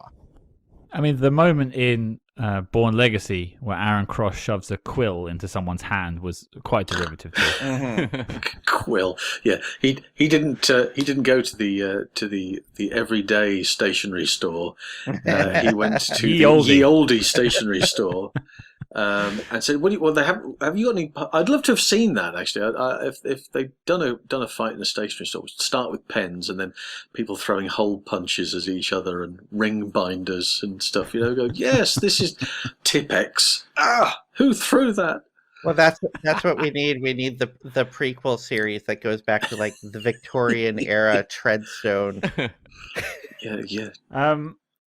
Well, I think the last one we'll have in terms of best, worst, and why is a bit of a fun one. I'm going to talk about everyday object used as a weapon, which is a fun little thing that started off in Identity and popped up in every film basically since. Let's go with John first. I think the magazine is super. Even though the pen was... and I've never. This is the only occasion in a movie, or certainly the only occasion in a movie I've never seen it repeated in everyday life. You never see that in the newspaper or read it online that a man was, brutally killed with a biro, or sustained terrible stab wounds because of a Sharpie. I mean, you don't see that, and yet in this movie, he's holding his own against this knife in Identity. But the magazine was a different level. Oh, it's not sharp, but he's gonna use it in the same way that he would use a piece of wood, a billiard cue, something. He's still going to give him stick for it. And then, consequently, after doing all of that, then he shoves it in the toaster and burns the house, or blows the house up. It's brilliant. Absolutely wonderful. So I'm a big fan of, and I think that should be, and would it depend on the type of magazine? Would you have a choice? That thing where you look at the opponent and go, woman's own. There's nothing in there. Oh, horse and hound. Yes, here we are. That's a big thick thing. And then beat 7 bells out of them. I think it's... Farmer's World? Yeah, we'll use that. World. Tractors bi-weekly. Yeah, I think that's sensational. So, yeah, the magazine was a really... And I've never seen that done anywhere else also. It may have been... It's probably a Jackie Chan reference somewhere in one of those Three Dragons pictures where he's picked up a magazine or something, or a book or something. But that's the first time I've really seen that in a mainstream picture where, an object like a magazine. Pens, all right, sharp. You can maybe do something with it, but a magazine, that's really clever, and it's always stuck with me as being a very clever implement to use. What about you, Ashley? My favorite is going to be the book from the Tangiers chase, when right after he crashes in through the window and gets into a fight with the asset in the room, and at one point he grabs this book, and a book is a nice big heavy weapon to use. We've seen that in movies before, but he does a couple things with it that I think are incredibly effective and play so viscerally in a fight scene. And the first is he takes the spine of it and basically punches his throat with the spine of the book. That's one part of it. And then the other part is he puts the flat of the book against his face and then is punching the book repeatedly, smashing it against the asset's face. And he makes incredible use of that hardcover book. And I think that's such a great element to throw into that scene. And I think that was probably only topped by like John Wick with the library fight. Yeah. Where they did some creative book work there. Yeah. I seem to recall Joey Answer saying in the interview we had with him that that bit there knocked him for 6. Yeah. At least a couple of times. Because that was Matt Damon leaning into the punches. Yeah. You kind of have to. That was a very tough sequence to film. And I have to assume they were using a prop book that was like, like a little bit like... It was like foam. Yeah. Nevertheless, exactly. if you hit somebody hard enough with it, if you're not pulling a punch, which evidently Matt possibly wasn't at this stage, you're still going to get the same sort of effect on the other side of that book, so... Yeah. Would have been a... Fair play to him for doing it. I get in there, quite right. And there was also like a book fight in XXX, The Return of Xander Cage as well, in a scene meant to evoke Bourne Ultimatum. So it definitely has cast an influence. I can't let the pen go without a vote. I mean, partially because we're speaking to Nikki Norday later this week, who gets the pen in the hand, and we talk quite extensively about the pen prop. But I think it just sort of set the tempo for everything else, so I have to go with the pen. Yep, no, fair play. Cam? I am in the same boat. I picked the pen as well, and I think it's because I had such a visceral reaction to the shot of him pulling the pen out of his arm. I'm like, oh my God. Like, that was horrific. The magazine was also very effective. The thing about the Bourne franchise was you found early on a lot of critics would cite, the pen, the book, the magazine. Like, they became these iconic moments that people would reference. And it felt like the franchise, as it kept going, kept doing them, and people started mentioning them less and less. But those 3 in particular still get a lot of traction. It's because it's not just that he stabs the pen through the hand, it's what you would expect. It's that he stabs it like into like the wrist and buries it lengthwise, and you just don't see that, and you can almost feel it when you watch it. Yeah. There's like a body horror thing to it. Yeah. It's quite grotesque. Exactly. It's very horror movie. Yeah. Cam, worst? The worst, this was tough. I had the towel in Bourne Ultimatum at the end of the Tangiers chase. It's fine, it's nice to see him use a towel in the fight, but like it doesn't hit with me the same way the ones we've all mentioned for the best did. That's fair. I think the worst for me, actually, it took a while for me to find this one, but it's actually in the last fight in Jason Bourne, where they're in the sewers of Las Vegas, and he beats up the asset with a saucepan. It just happened to find like Just happens to find a saucepan. He's just belting the guy in the face. And I just think to myself, of all the things that are laying around in the gutters of Las Vegas, you chose to use a saucepan. There's some interesting things down in Las Vegas. Cam and I are very aware, and they're laying around too. And I probably would have used those first. international pan fighting. Live from Las Vegas. Yeah. From the MGM Grand. Face full of saucepan. We can restage that saucepan fight this summer. Sure, if you want to. at one of the hotels actually using the film. Yeah. That's a good point. Ashley, what have you got? I'm gonna go with the fire extinguisher gun in Bourne Legacy I considered this one. that he puts together, where he drops like, I can't remember what it is, like was it a screwdriver or a nail or something, like Yeah. into the nozzle of a fire extinguisher, and then uses the fire extinguisher to basically like punch it out really fast, like a pneumatic gun, and like puncture a guy, which is not uncool. It's a neat kill, but it is so kind of not off the cuff. And It's MacGyver.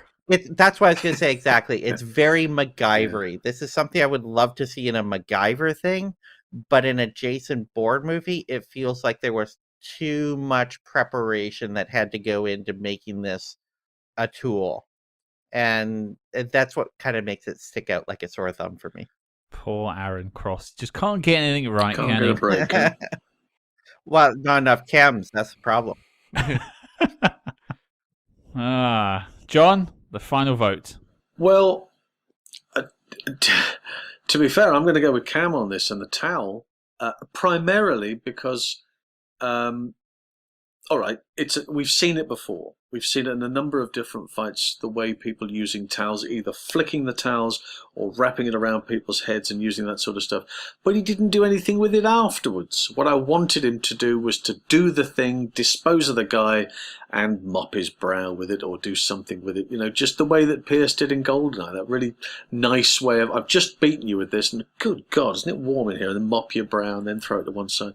I think they could have written it in much better or done something much more with it. Or maybe it was a tea towel, you know, or a special one you get on holidays, you know, with all the map of Ireland on it or something of that nature. So, you know, they could have done something slightly different with it, but it's a well-worked one. They didn't really do anything new with it. And on the strength of that, well, okay, let's go with that. I went to Tangier and all I got was this stinking lousy tea towel.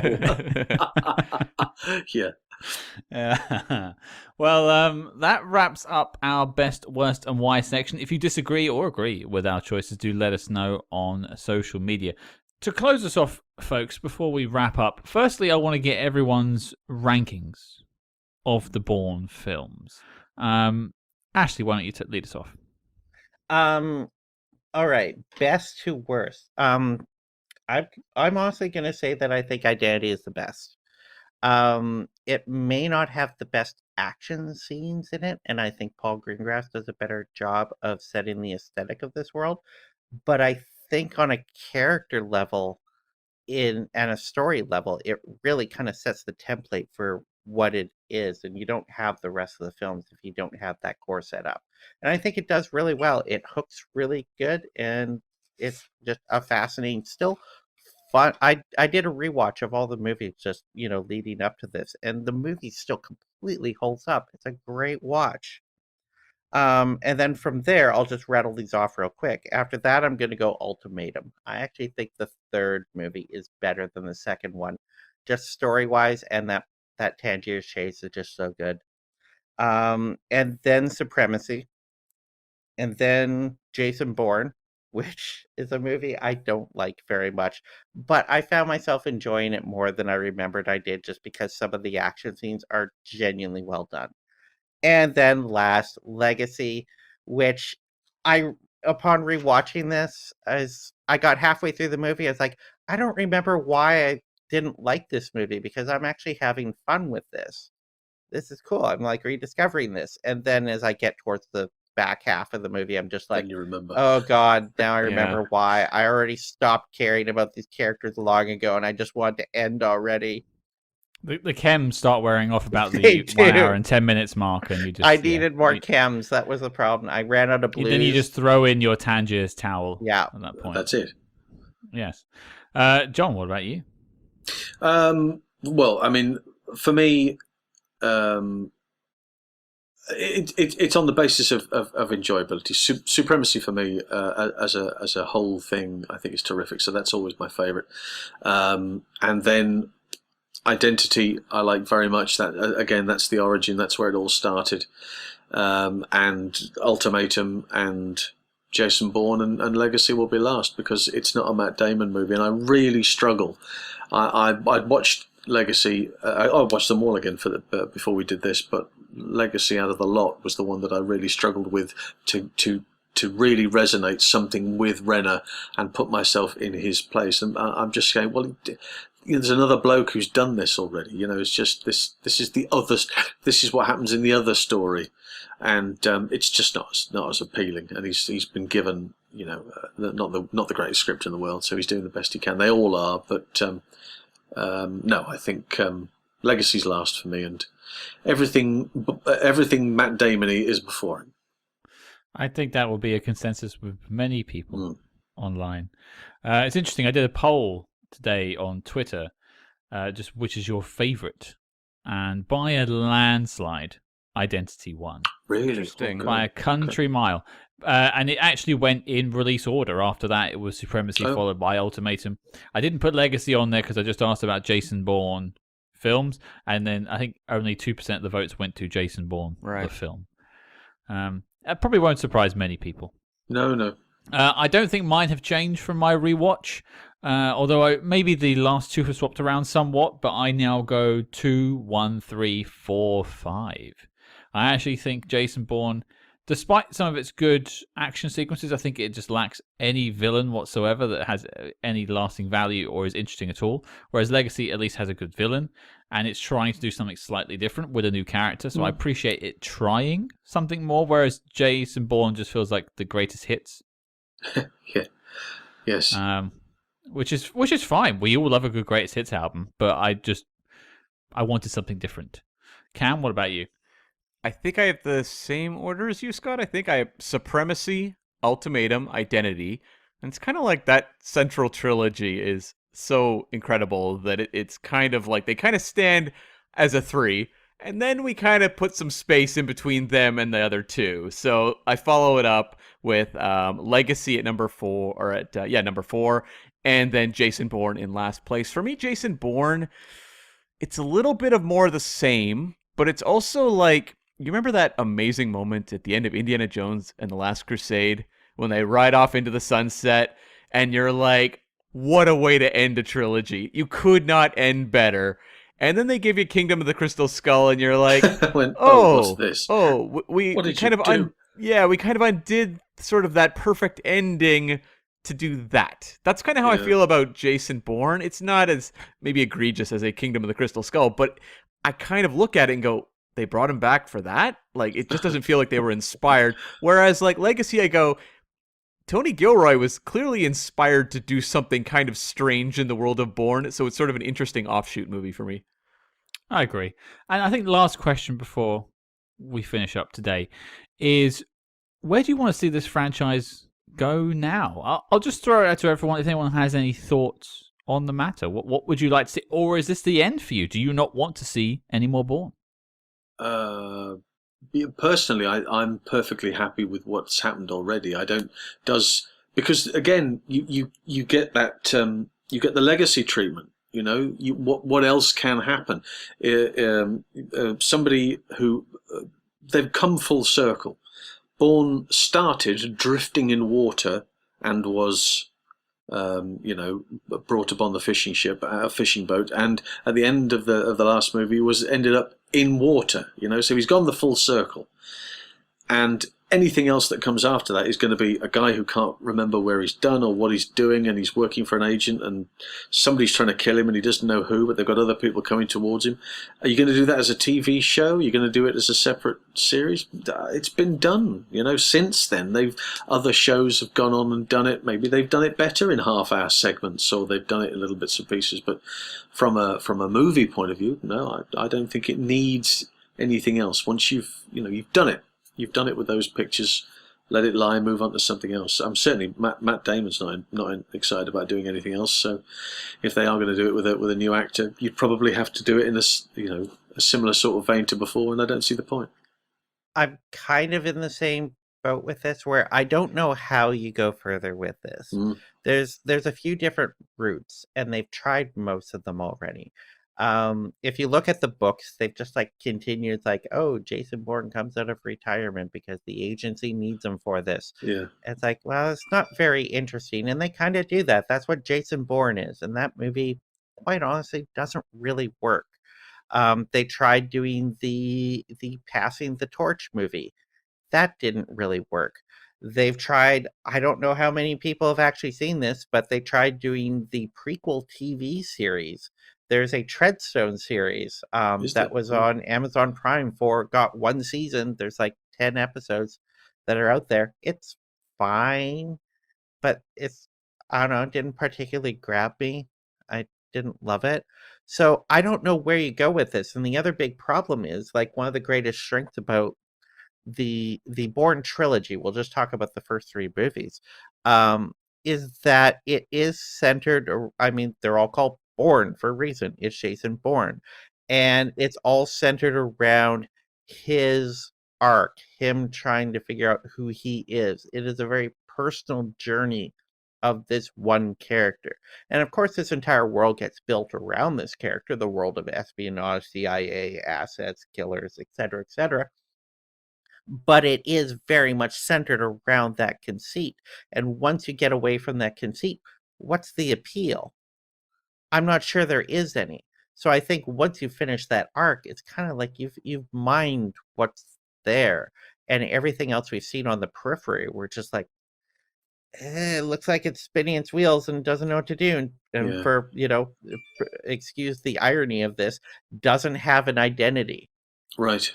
I think that the fact that it's been encapsulated in those group of pictures now allows a new a breed of filmmaker to now think, right, what can I do now with my films, my different characters, my storylines, the way that Bourne took from Bond. Now people will take from Bourne and move forwards, so you want it as a stepping stone going forward. I wouldn't want it to come back and go over old stuff again. Let's take little elements of this, and that was good in that movie. Well, let's use it. Let's use it in my picture, and let's use it in that and see how far it goes with it, Doug Liman did exactly the same thing with his stuff later down the line. Mm-hmm. I think a big part of the problem is there's something very rigid about the Bourne formula, which is funny to say as people that watch James Bond movies, because you can obviously point at all the various facets of a James Bond movie, but there's real shifting tones there. Casino Royale does not feel like Live and Let Die, or Scott and I have recently been revisiting some of the classic Bonds just for the Patreon, and the first four Connery movies feel very different from one another. There's always a real shakeup in terms of what these movies feel like and kind of the approaches they come at them from, whereas the Bournes feel very monolithic in terms of their tone, in terms of the types of stories they're telling, and there's a reason they start introducing Treadstone, Blackbriar, Outcome, Larks, Iron Hand. It's different names for the same thing because they don't have a variety. So unless they really take a hard look at the world of these novels and just find an entirely different angle to tackle this material with, and maybe reboot the whole thing, I don't think you can do anything more with the Matt Damon version of Jason Bourne, because he's kind of a character that doesn't want to be there, and you can only stretch that out for so long, especially when you've completed the character arc. The only thing I have to add, I completely agree a lot of what you all have said. I think there's a thread at the end of Jason Bourne that I think was a massive missed opportunity. And I could see it as a film. and that is Jason Bourne going back into the agency and trying to work for the good of mankind. He's a patriot. He wants to help the United States and work with the people he has fought for the last four films. I think that's a really interesting twist, and if they had done that at the end of Jason Bourne, I think that would have been a lot of fun. But instead, you've got this like, I was listening to you in the car, ooh, and then here's the Moby score. There we go. Yeah. That's fine, but I think that was an interesting angle, and maybe and seeing like an older Bourne who can't fight as well anymore, but I don't know whether it's like a handing a baton film where there's two and he's training a new person or something. I don't know. There's something there. Bourne working for the people he's been fighting for so long now. I think that's interesting. I think Matt Damon has no interest in doing it anymore, so it's probably never going to happen. But there's a reason why we're here sitting talking about Bourne Identity 20 years later, because the character, the performance, the world that this was built by these professionals, these actors, these stuntmen, editors, cinematographers, directors, all of them have created a fascinating landscape of spy films that we can tackle. And I don't know if it's quite dead yet. So I would like to think there's hope. Yep. There's always Fair hope. Enough. Can't argue with that. Plus, Universal needs hits. Yes. Yeah. They need the money. That's all it boils down to. It's just green. That's all they're back on. Mm-hmm. Speaking of everyone, your checks are in the post. A super thing. Well, before we wrap up, we have some quick messages from our former guests on the Bourne episodes, so we'll throw to those now. And joining us now as part of our Bourne franchise celebration is Mr. David Lowbridge Ellis, licensed to queer. Welcome back to the show. It's a pleasure to be here, talking about Bourne again. Yes, well, you were our first guest ever. And talking about Bourne back then as well. Exactly. We're here celebrating the 20th anniversary of the Bourne Identity. And so, good Lord, that makes me feel old. I don't know about you, Scott. Oh, we spent a good time talking about that in today's episode. Yeah. Don't worry about that. But the discussion really is about sort of celebrating the Bourne franchise itself. So we have 3 questions for all of our former guests. The first one to you, sir, is what does the Bourne franchise mean to you? I'm going to quote the end of Fight Club here. I think these films, well, paraphrase at least, these films met me at a very strange time in my life, or at least the ones that I like. We'll get into my ranking in a minute. The ones that I like did. So as I explored in your first ever guest episode, the Bourne Supremacy, I really connected with that film as a gay man who was struggling to come to terms with his identity. I very connected with that film in particular. And as I've explored at length on your podcast and elsewhere, spying and queerness cannot be separated. It's that whole concealing who you are and am I really a good person? Which, Jason ultimately learns that he's maybe not a horrible person, but he's at least done some things in his past which he's certainly not proud of and he's trying to atone for. And that's particularly why I love the Bourne Supremacy, because it's got that whole atonement arc going on. Yeah, I think we did dive into that in the episode, and I'd urge everyone to go back and listen to it if you haven't already, our Bourne Supremacy review. But it's interesting, like, of all of our guests, this one hits home for you in that sense. I think you're the only one who's had that sort of unique perspective on it, and it's good to see films from that sort of, different angles, because someone could just see that scene, we spoke about it, that Jason running down the beach could be meaningless to someone else, but for you as a teenager, I believe at the time, you drew a lot from that. Very simple. No, I'm older than that, Scott. I saw how old? When was Bourne Supremacy? 2004. 2004. Yeah, I was 22 then, so...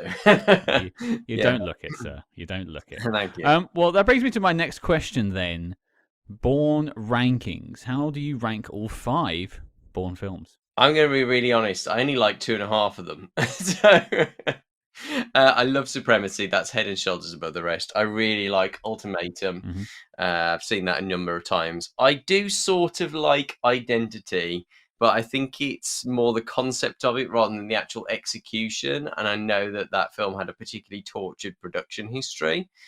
which others might have gone into, and I think that shows on the screen. It's lacking in its own sort of identity, if you'll excuse the pun. But it's kind of half art movie, half action movie, and the two don't really cohere for me. So it's the second one which really brings everything together. I really wanted to love Jason Bourne because I love the Greengrass, Supremacy and Ultimatum. I really wanted to love it, but I actually got really annoyed by it as I was watching it, as I thought about it more after I watched it. I've only ever seen it once, so I can barely remember anything about it. But I just felt it was completely redundant, and it was sort of treading water in a way. So I didn't like that one. And the Bourne Legacy is one of the most boring experiences I've had in the cinema that I do not remember. And it's a shame because I love Jeremy Renner and many of the other cast members. I just thought it was a complete waste, to be honest. Yeah, I think it was a bit of a misfire with Mr. Renner, but I don't think it falls at his feet. No, definitely not, no. No, so it sounds like you're going Supremacy, Ultimatum, Identity, Bourne, Jason Bourne, and then Bourne Legacy. That's right, yeah.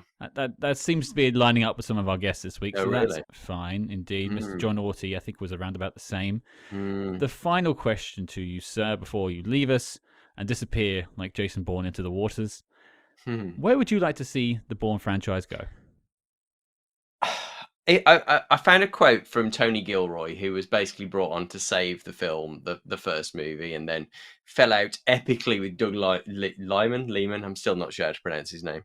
But I think everyone fell out with Doug, though, during the course of the production of that movie, and that's why he wasn't invited back. But Gilroy said to Liman, whatever, I guess your movie should be about a guy who finds the only thing he knows how to do is kill people.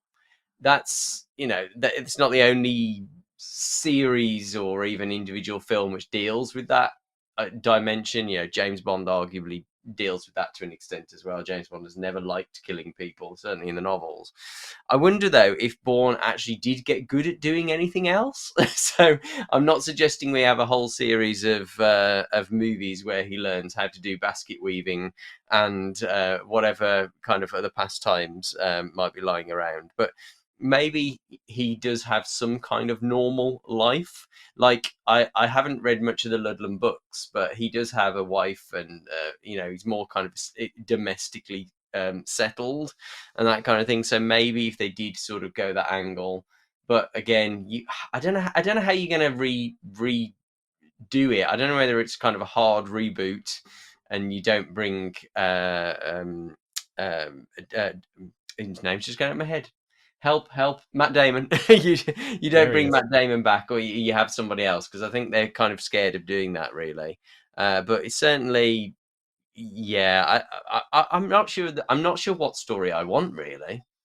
I think a lot of people have trouble thinking of what you do next, because really it did end at Ultimatum for a lot of people, and the rest of it was just a weird extension. So why bother? But they all feel a bit footnotey. The other movies, so him falling off the building, and you can kind of fill in the blanks, and maybe he does sort of get that normal life, and he does learn how to. I mean, the interest could be that if he only knows how to kill people, what actually trying to find some kind of purpose in life beyond just surviving, I think might be an interesting way to go. But then again, that's probably a completely different story, isn't it? It's not going to be a spy action adventure movie then if he is learning to ride horses and actually I suppose different environments, because Bourne movies are really urban movies in lots of ways. I know there's the scene in the rural farmhouse, which was something that Lyman really fought for on the first film, but they're very urban movies in lots of ways.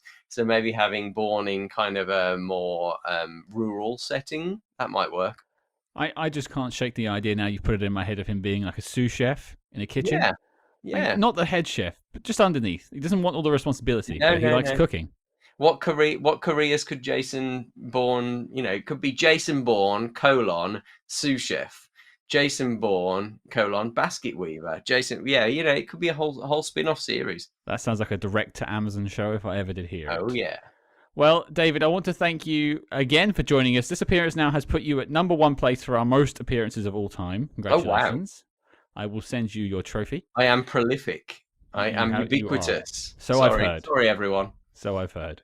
But we'll put links in the show notes below. So once again, David, Mr. License to Queer himself, thank you very much for joining us. Thank you.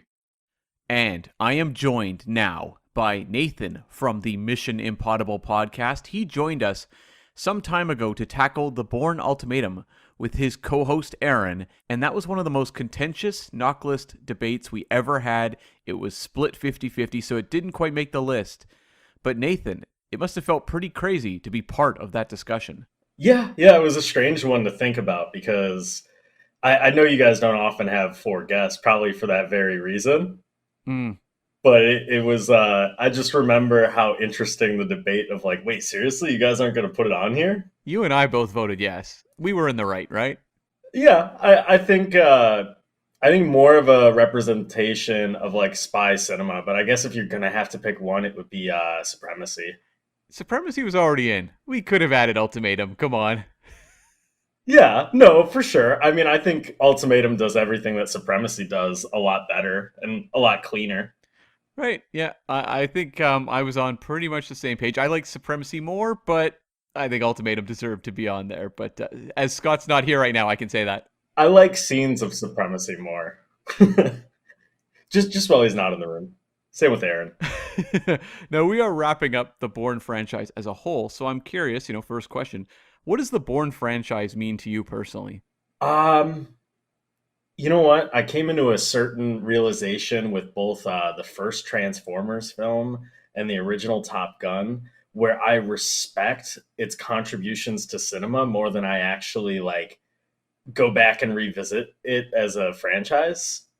I think the first one by Doug Liman is solid stuff. It certainly is not the huge spark that, I mean, it was a big hit, but it isn't the spark of like creative ingenuity that the other ones are. Right. And it isn't as responsible for a certain era of action that became often mocked and often just like, the shaky cam action. In the same way that you watch Transformers and you look at that movie and you can see the correlation between the next like decade of filmmaking as far as scale. But, people are immediately quick to dismiss those movies specifically. I wouldn't say Bourne has quite that same issue, but yeah, I guess I approach this franchise as one that I've watched numerous times, usually on camping trips because they're just kind of fun. You turn them on, they're over before they start, they're just always moving. But I never carried on to the Renner one, like I was saying at the top of this recording when we were just having a little preamble stuff. I never watched the Jason Bourne one that I can't remember what the text over the poster was, where it's like, you will remember his name or something. It was something that they always did. I think they literally had like the Martian poster with Matt Damon with text over him and that one on like similar marquees. Why didn't you proceed with the 4th and 5th? Like after Ultimatum, were you just like, I'm out? Did they just not appeal to you in the marketing? What was it? Like, why did you not, even for completist sake, finish it? I mean, I'm eventually going to thread that needle. I think I'm trying to think of a good comparison point because you know what? It's like Pirates of the Caribbean, where you get to the 3rd one and you're like, well, that's a conclusion of this franchise. I don't really need anything else. And then the next one is like, okay, we've gotten rid of the main characters. I can't remember if they have anybody from I haven't seen Bourne Legacy, so I'm not sure if they have anybody else. I'm not sure if they threw in like a Brian Cox or somebody to make like a 2-minute appearance or something like that. There's some very, very brief cameos, but that's about it. Yeah, I mean, it's not so much the same thing, but with the 4th one, they really were trying to give you another version of the protagonist, which I consider, if we're talking Pirates of the Caribbean, like Will Turner. I felt like that arc was closed, therefore my relationship with the franchise was closed, and it was at a point in which they were really trying to push Renner on me, and I like Renner, and Renner is solid, but like Renner, Ghost Protocol sort of proved that like Renner isn't the person to hitch your franchise in. Like within the movie, they almost cast him as the Tom Cruise role, and then they're just like, no, we can cut this back. And they literally did it with the next one where they get Matt Damon back. So I was kind of like not interested in either of them. I'm like, are they trying to sell me on another decade of Bourne? Like Bourne is it's a perfect looped 3 trilogy deal. And I'm not sure if your series has made you realize, like, you know what? Legacy is the second best of these movies, or like Jason Bourne is silently rips. No, I think I'm more of an apologist for Legacy, but Jason Bourne is, for me, the weakest of the group. So I can't say that that's the one that really gave, kind of a burst of life to that franchise going forward. And that kind of leads me into, normally this is how I close out these interviews, and I believe Scott's doing the same, but I think I'm going to jump to this question now. With Jason Bourne not really performing particularly well and seemingly ending the Bourne franchise, at least for now, do you see a future for Jason Bourne on the big screen? Does it feel like something we could have, many years down the road, the way that James Bond has endured, or does it feel very tied to its specific time? I feel like not on the big screen. I hate saying like it should be a TV show, because that is my like constant criticism with TV, where like you'll watch like 10 episodes of a show and you'll be like, oh, this could have very easily been a movie, or 6 episodes of like a Disney show, and you're just like, this could have easily been a movie. But I feel like there might be some juice mined for all the like Reacher fans and the Jack Ryan fans to have a Jason Bourne franchise. There was Treadstone. You're forgetting the Treadstone TV show. I remember Treadstone. Believe me. We talked about Taken. They did like a Taken TV show too. So yeah, they always do those, but those were more like similar to like how there's a Starman TV show in the 80s where you're just like, okay, so we're just sort of doing the same thing. This is like the way how TV is based off of movies. The TV shows based off of movies have been received outside of like when Fargo and Hannibal and stuff like that. I know Hannibal's like a readaptation, but I don't see a future on the big screen. Not because I would necessarily oppose to seeing it. I mean, it would take a lot to get me in the door. I mean, I would have to watch the next 2 movies, and they would have to give me like a compelling, like, I'm trying to think of like what director, like, maybe get Gareth Edwards, who did The Raid, and he's doing like an old man Jason Bourne. I don't fucking know. It does feel like it kind of begins and ends with Matt Damon, and I think that's their biggest hurdle they have. Yeah, and I don't think Damon has the same star power that like a Tom Cruise has right now, or even like a Denzel Washington, where like I feel like everybody feels like they got their fix of Damon in those movies in his prime. And Damon, I don't think is going to have like the physical commitment that he used to. Not because he needs to or anything. I think he's proven himself, and it's one of those things where there's that where I don't think that character has as much appeal. We also don't really get spy films on that level that aren't like, that haven't remained consistent or like consistently inconsistent. Like you go see a Bond movie and it sucks, and you go see the next Bond. Like Bond is always going to be an evergreen franchise. I just don't think we're in that era where we are making just straight up action movies as much, unless they star like Mark Wahlberg or Denzel Washington or Liam Neeson, and they are just like made directly to sell all right and then go straight to Redbox for the people who find them. And I don't think those people are seeing Jason Bourne movies. Yeah, it's a good point, actually. And I think just to wrap up this interview, we're asking everyone this question as well. When you look at the Bourne franchise and you've just watched the initial trilogy, what is your favorite film? And are there any moments that jump to you as being hugely impactful that you've kind of carried with you in kind of your memory, just in terms of, what Bourne means? I think with Identity, there are quite a few scenes that step up to me. My favorite is Ultimatum. I think I said that even in the episode. I just feel like that's where they kind of refined it and figured out like how to really. It's where everything's escalating. It's kind of like a Mission Impossible movie, or like any good sequel where things are just getting bigger and bigger. And I mean, the opening to Identity is just really strong as far as a hook. Once you go into Supremacy, I think the car chase is specifically like a scene that really changed action filmmaking.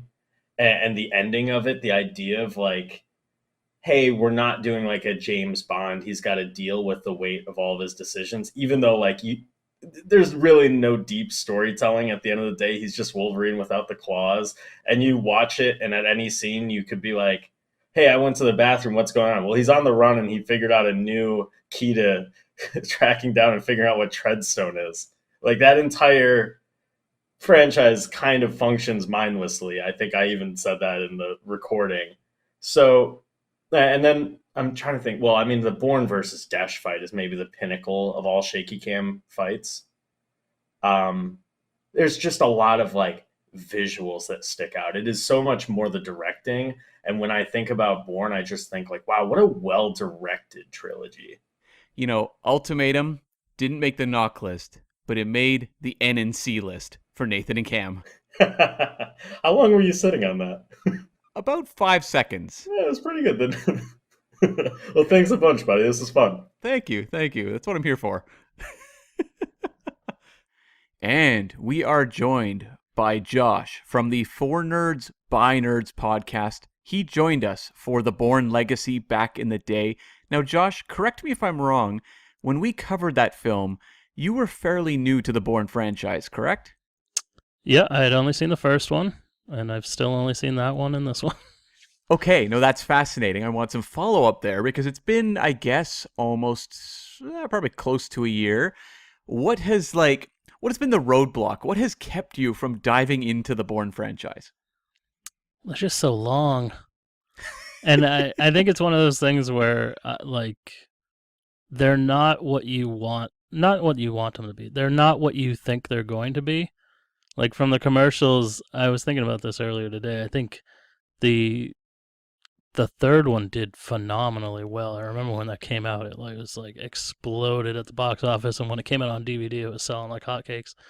And I think it's because the trailers make you think it's going to be like an action-packed thrill ride, but they're not action-packed thrill rides. There's a lot of talking in these movies, and a lot of I don't know, just it's a lot of fancy words just to try to make you think they're intelligent, I think. So, it gets a little heavy, and it's kind of like Tinker Tailor Soldier Spy. Right. That is a lot of talk and a very little action. I remember we had a guest on, I believe it was Nathan from Mission Impossible, or Mission Impossible, I should say, who referred to the Bourne movies as I think smart dumb movies or something like that, where they try to give the sort of air of being very, very, very smart, but are they? It's debatable. Yeah, I think that's the problem with the Bourne Legacy, is that they wanted to do a fun action movie, but then while they were making it, they remembered that it's supposed to be a Bourne movie. So they're like, we got to throw in all this espionage talk and government work and all this stuff, and it's that's the most boring part. Nobody cares about that stuff. We want to see somebody getting stabbed with a ballpen pen. So a big part of the focus of this roundtable we're doing is to kind of look at the legacy of the Bourne franchise. And I think it's really interesting to talk to you, someone who is not a student of Bourne, because it's very easy to ask people that are obsessed with the movies, what's the legacy? And they have so many poetic things to say. But for you kind of standing on the outside, what does the Bourne franchise even mean to you in pop culture? I think the biggest impact it's had is that it changed the world of James Bond for the better. Because James Bond was at a very boring and non-believable point, and once the Bourne movies came out and they rebooted James Bond to be oh, we gotta be more like this, we gotta be more grounded in reality and do a lot more physical, realistic fights, and James Bond has to be, someone who can be injured instead of this unkillable machine. I think it took that entire franchise and changed it, because the people started to gravitate more towards the Bourne franchise to be yeah, look at him, he's just a guy, but he's fighting like a madman. And you have covered Bourne Identity, or not covered, but you've seen Bourne Identity and covered Bourne Legacy with us. Yes. When you look at those two films, which one do you regard as your favorite of the two? I like Bourne Identity a lot. Right. But I didn't mind Legacy. Legacy, it didn't do well, and everyone really got on it, I think, just because of the lack of Matt Damon. But I thought it was fun. I thought it kind of ended abruptly, but overall, I mean, the first one definitely had a much bigger impact on cinema than the Bourne Legacy did. Do you have a favorite moment from one of the ones you've watched that stands out? That first fight with the pen, I always bring up the ballpoint pen. Him fighting that guy, and he's got a knife and he's got a pen, is just so well choreographed, and I had never seen anything like that before. where it's like, this guy is crazy. He doesn't even know he can fight, and he's gonna go at a guy with a Bic pen. Yeah, very big, impactful moment there that definitely changed up action for the years to come, especially when you look at like a John Wick film and they're fighting with like books and stuff like that. Yeah, it really changed fight choreography in cinema altogether, because I feel like every action film from then on deserves should write the Bourne Identity a letter saying thank you for the idea, because everybody changed their fight style to that sort of realistic kind of close combat style of fighting. Definitely. And just our final question we're asking everyone, a little different for you maybe, because a lot of the people we've talked to are, students of the franchise, right? You've watched the first and then the Jeremy Renner entry.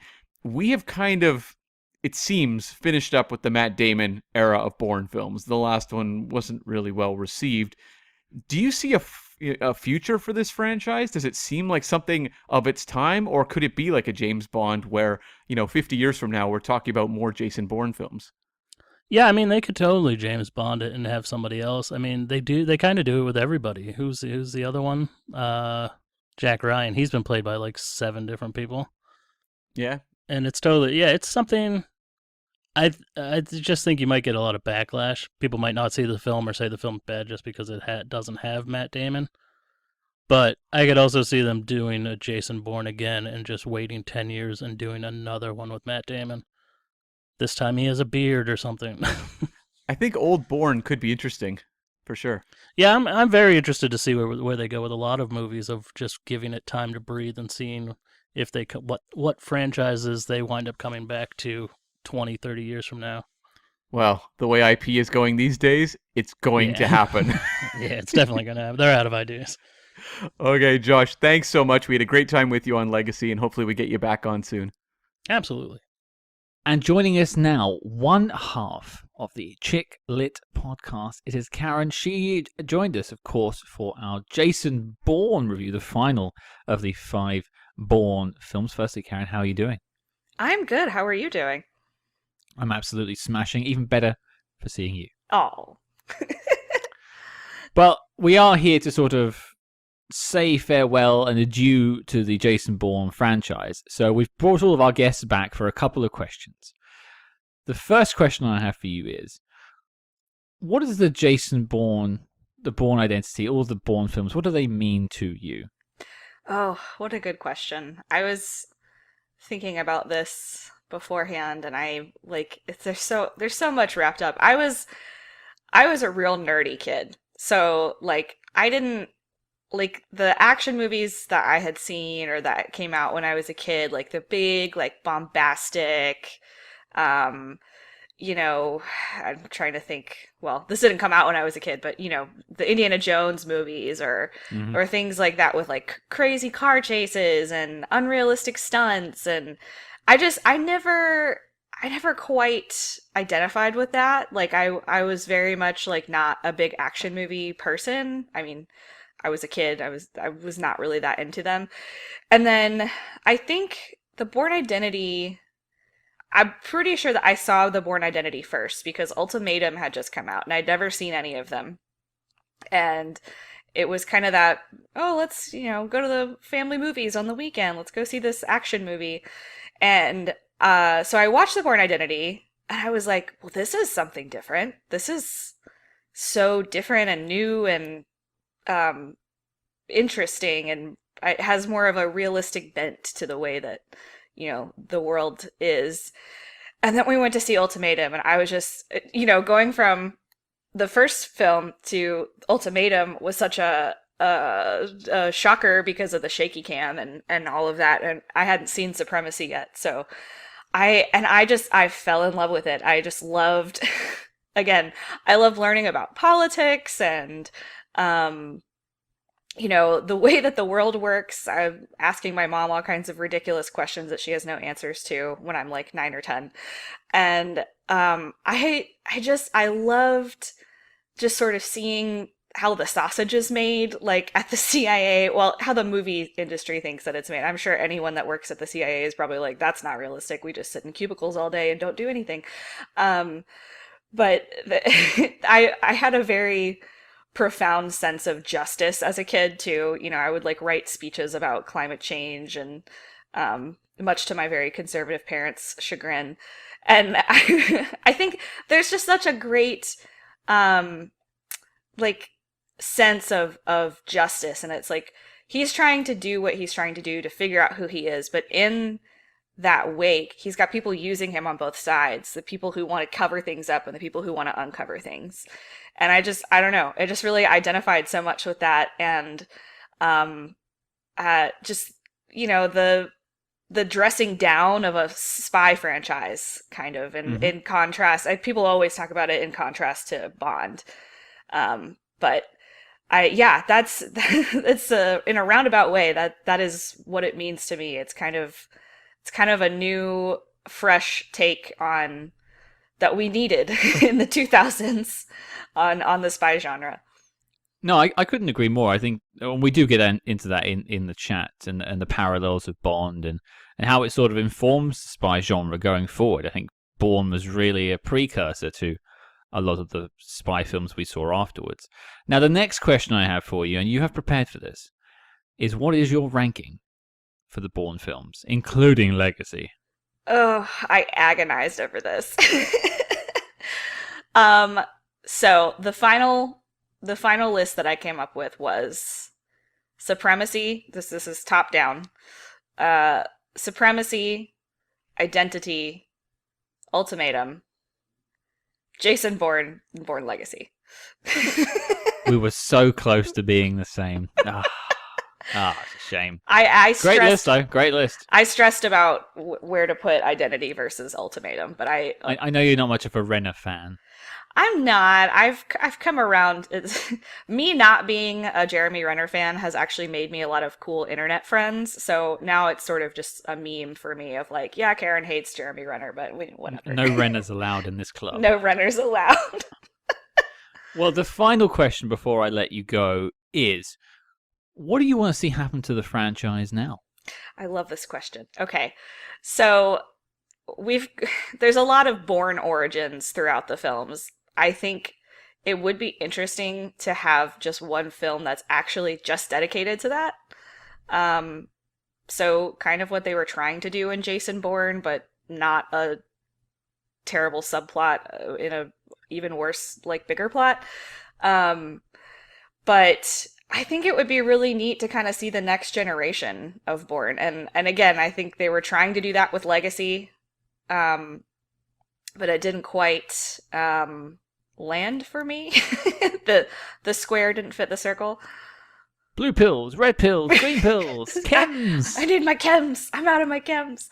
But yeah, I would love to see something that I sort of enjoyed once I had played out watching my DVDs of the Bourne series as a kid was the books that followed up the trilogy, the original Robert Ludlum trilogy. They were posthumously penned by a friend of his, and they were really interesting. And it was sort of, I'm reading them in the late 2000s, early 2010s. They were sort of Bourne for the next generation. It was kind of, Bourne's coming out of retirement to go take down a terrorist cell or something, and then turns out that the government was paying the terrorist cell the whole time, and the real, not to spoil anything, but I would love to see a new world of Bourne. I feel like they tried so hard to do that in Jason Bourne, but they just didn't have enough young people on the writing staff or something. Or in the actors. Or, yeah. The technology. We have the technology. Tommy Lee Jones talking about reach will never get old. Is it the reach of the app? But yeah, seeing Bourne dropped into a situation where he has to combat Russian hackers, and maybe he has a younger friend who's like trying to show him the ropes or something. I don't know. Like, I think that could be a fun, interesting thing to explore if it was done well. No, I actually agree. It was quite close to what my pitch was, which was, to have him come back into the fold. Yeah. And try and change it from the inside to make it a force for good. Yeah. Which is where they were going with Jason Bourne, and then for some reason decided to make it like a Moby playing in the background twist ending. I don't know. a strange choice. All But hey ho. We had 5 films. Let's say we enjoyed them as they were. I'd like to see Matt Damon come back, but that sounds like it's just us. Yeah, I personally would. Maybe not have him be the hero of the film necessarily, but a couple of cameos or kind of adjacent to the plot would be interesting. Adjacent. Jason Bourne to the plot. Perfect. We have to end on that amazing note. Karen, thank you for coming back and allowing us to bid farewell to the Bourne franchise. Absolutely. And to your co-host, I would say get some rest, Cam. You look tired. Perfect. And there you go, folks. That was our Bourne Roundtable. It's been a great time talking about these films with the previous guests and with, of course, Jon and Ashley today. I want to thank you both for taking the time to sit down and chart the course of the Bourne franchise. It wasn't hard work. It was great fun. So any time you ever need somebody to go, would you mind sitting down and going through these movies? Happy to help. No problem.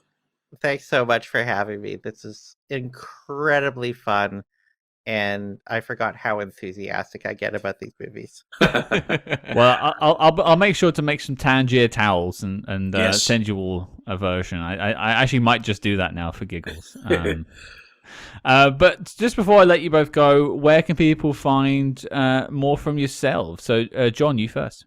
Well, my social media really is based around the big three, I suppose. Twitter, at Stunt Central, you'll find me there, and Behind the Stunts on Insta and on Facebook, and the YouTube channel. So Behind the Stunts on type it into anywhere. The podcast comes out on a Wednesday. I've had a little hiatus break, but I'm back on this Friday with at time of recording. Anyway, this Friday with an episode of discussion about Tom Cruise and the controversial work in which many newspapers keep referring to him doing his own stunts. So I've tried to have a bit of a breakdown of his career and to put the record straight. So that's this Friday. And then next week we start on the podcast on a Wednesday with the Daniel Craig retrospective, I suppose, of his action 15 years. And then on a Friday, it's the podcast on the Wednesday and the YouTube show on the Friday. And we keep rotating until hell freezes over. And I do believe you have a Bond book coming out soon. Yeah, the book will come out, dates to be finalised, but it's due to be October to coincide with the 60th anniversary. Bond Stunts is the title of the book, and so that's a look at the 60 years of the action and all of the action sequences and the stunt performers and the stories behind all of that. So that's happening. And well, of course, there'll be links in the show notes below for information on all of that. Ashley, what about you? Easiest place to get hold of me if you want to scream at me is on Twitter at Ashley Lynch. Other than that, I'm just going to shout out the new season of Lego Ninjago, which I edit, which will be starting, I think, later this month, or early next month. I'm not sure of the exact date, but coming out soon, and it's pretty epic. And also the other podcast I'm co-host, Girls on Pop, which you can find at the After the Credits Network, which is atcpod.ca. And yeah, we'll put links in the show notes below. And where is Ninjago playing? It depends on where you are. I believe in US and Canada, it's on Cartoon Network. Elsewhere in the world, I'm not sure, but eventually it will be coming to Netflix for most people. So I'm sure I've seen it around here. Yeah, I'm check sure. wherever you are that the show shows up, and it's different depending on what territory you're in. Well, again, Jon, Ashley, thank you very much for your time this evening. Your chems are in the post. Thank you very much. Super. Great pleasure. Thank you. And there you go, folks. That was our chat. That was our roundtable on the Jason Bourne franchise. It might be the last time we ever discuss Jason Bourne on this show, unless he magically reappears from the water once again. Although, Patreon commentary, Yes, you never know, Cam. But next week, what are we talking about?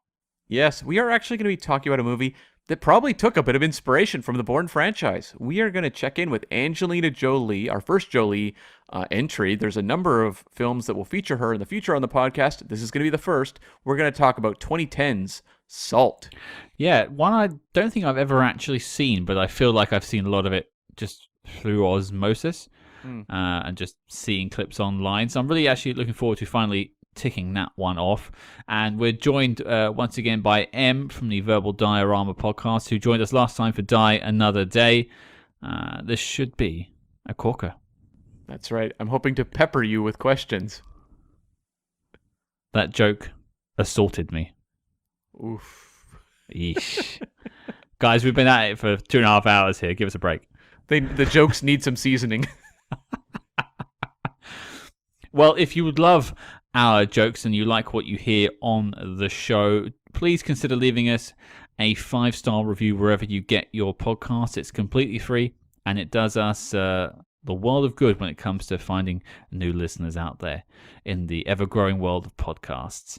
And if you want to contact us discreetly, of course, do not forget to follow us on social media at SpyHards. That's SpyHards on Facebook, Twitter, and Instagram. But until next week, listeners, you should get some rest. You look tired.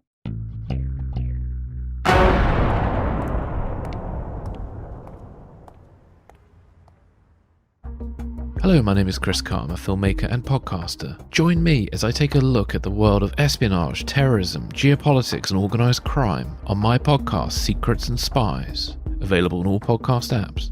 This is manna from spy heaven.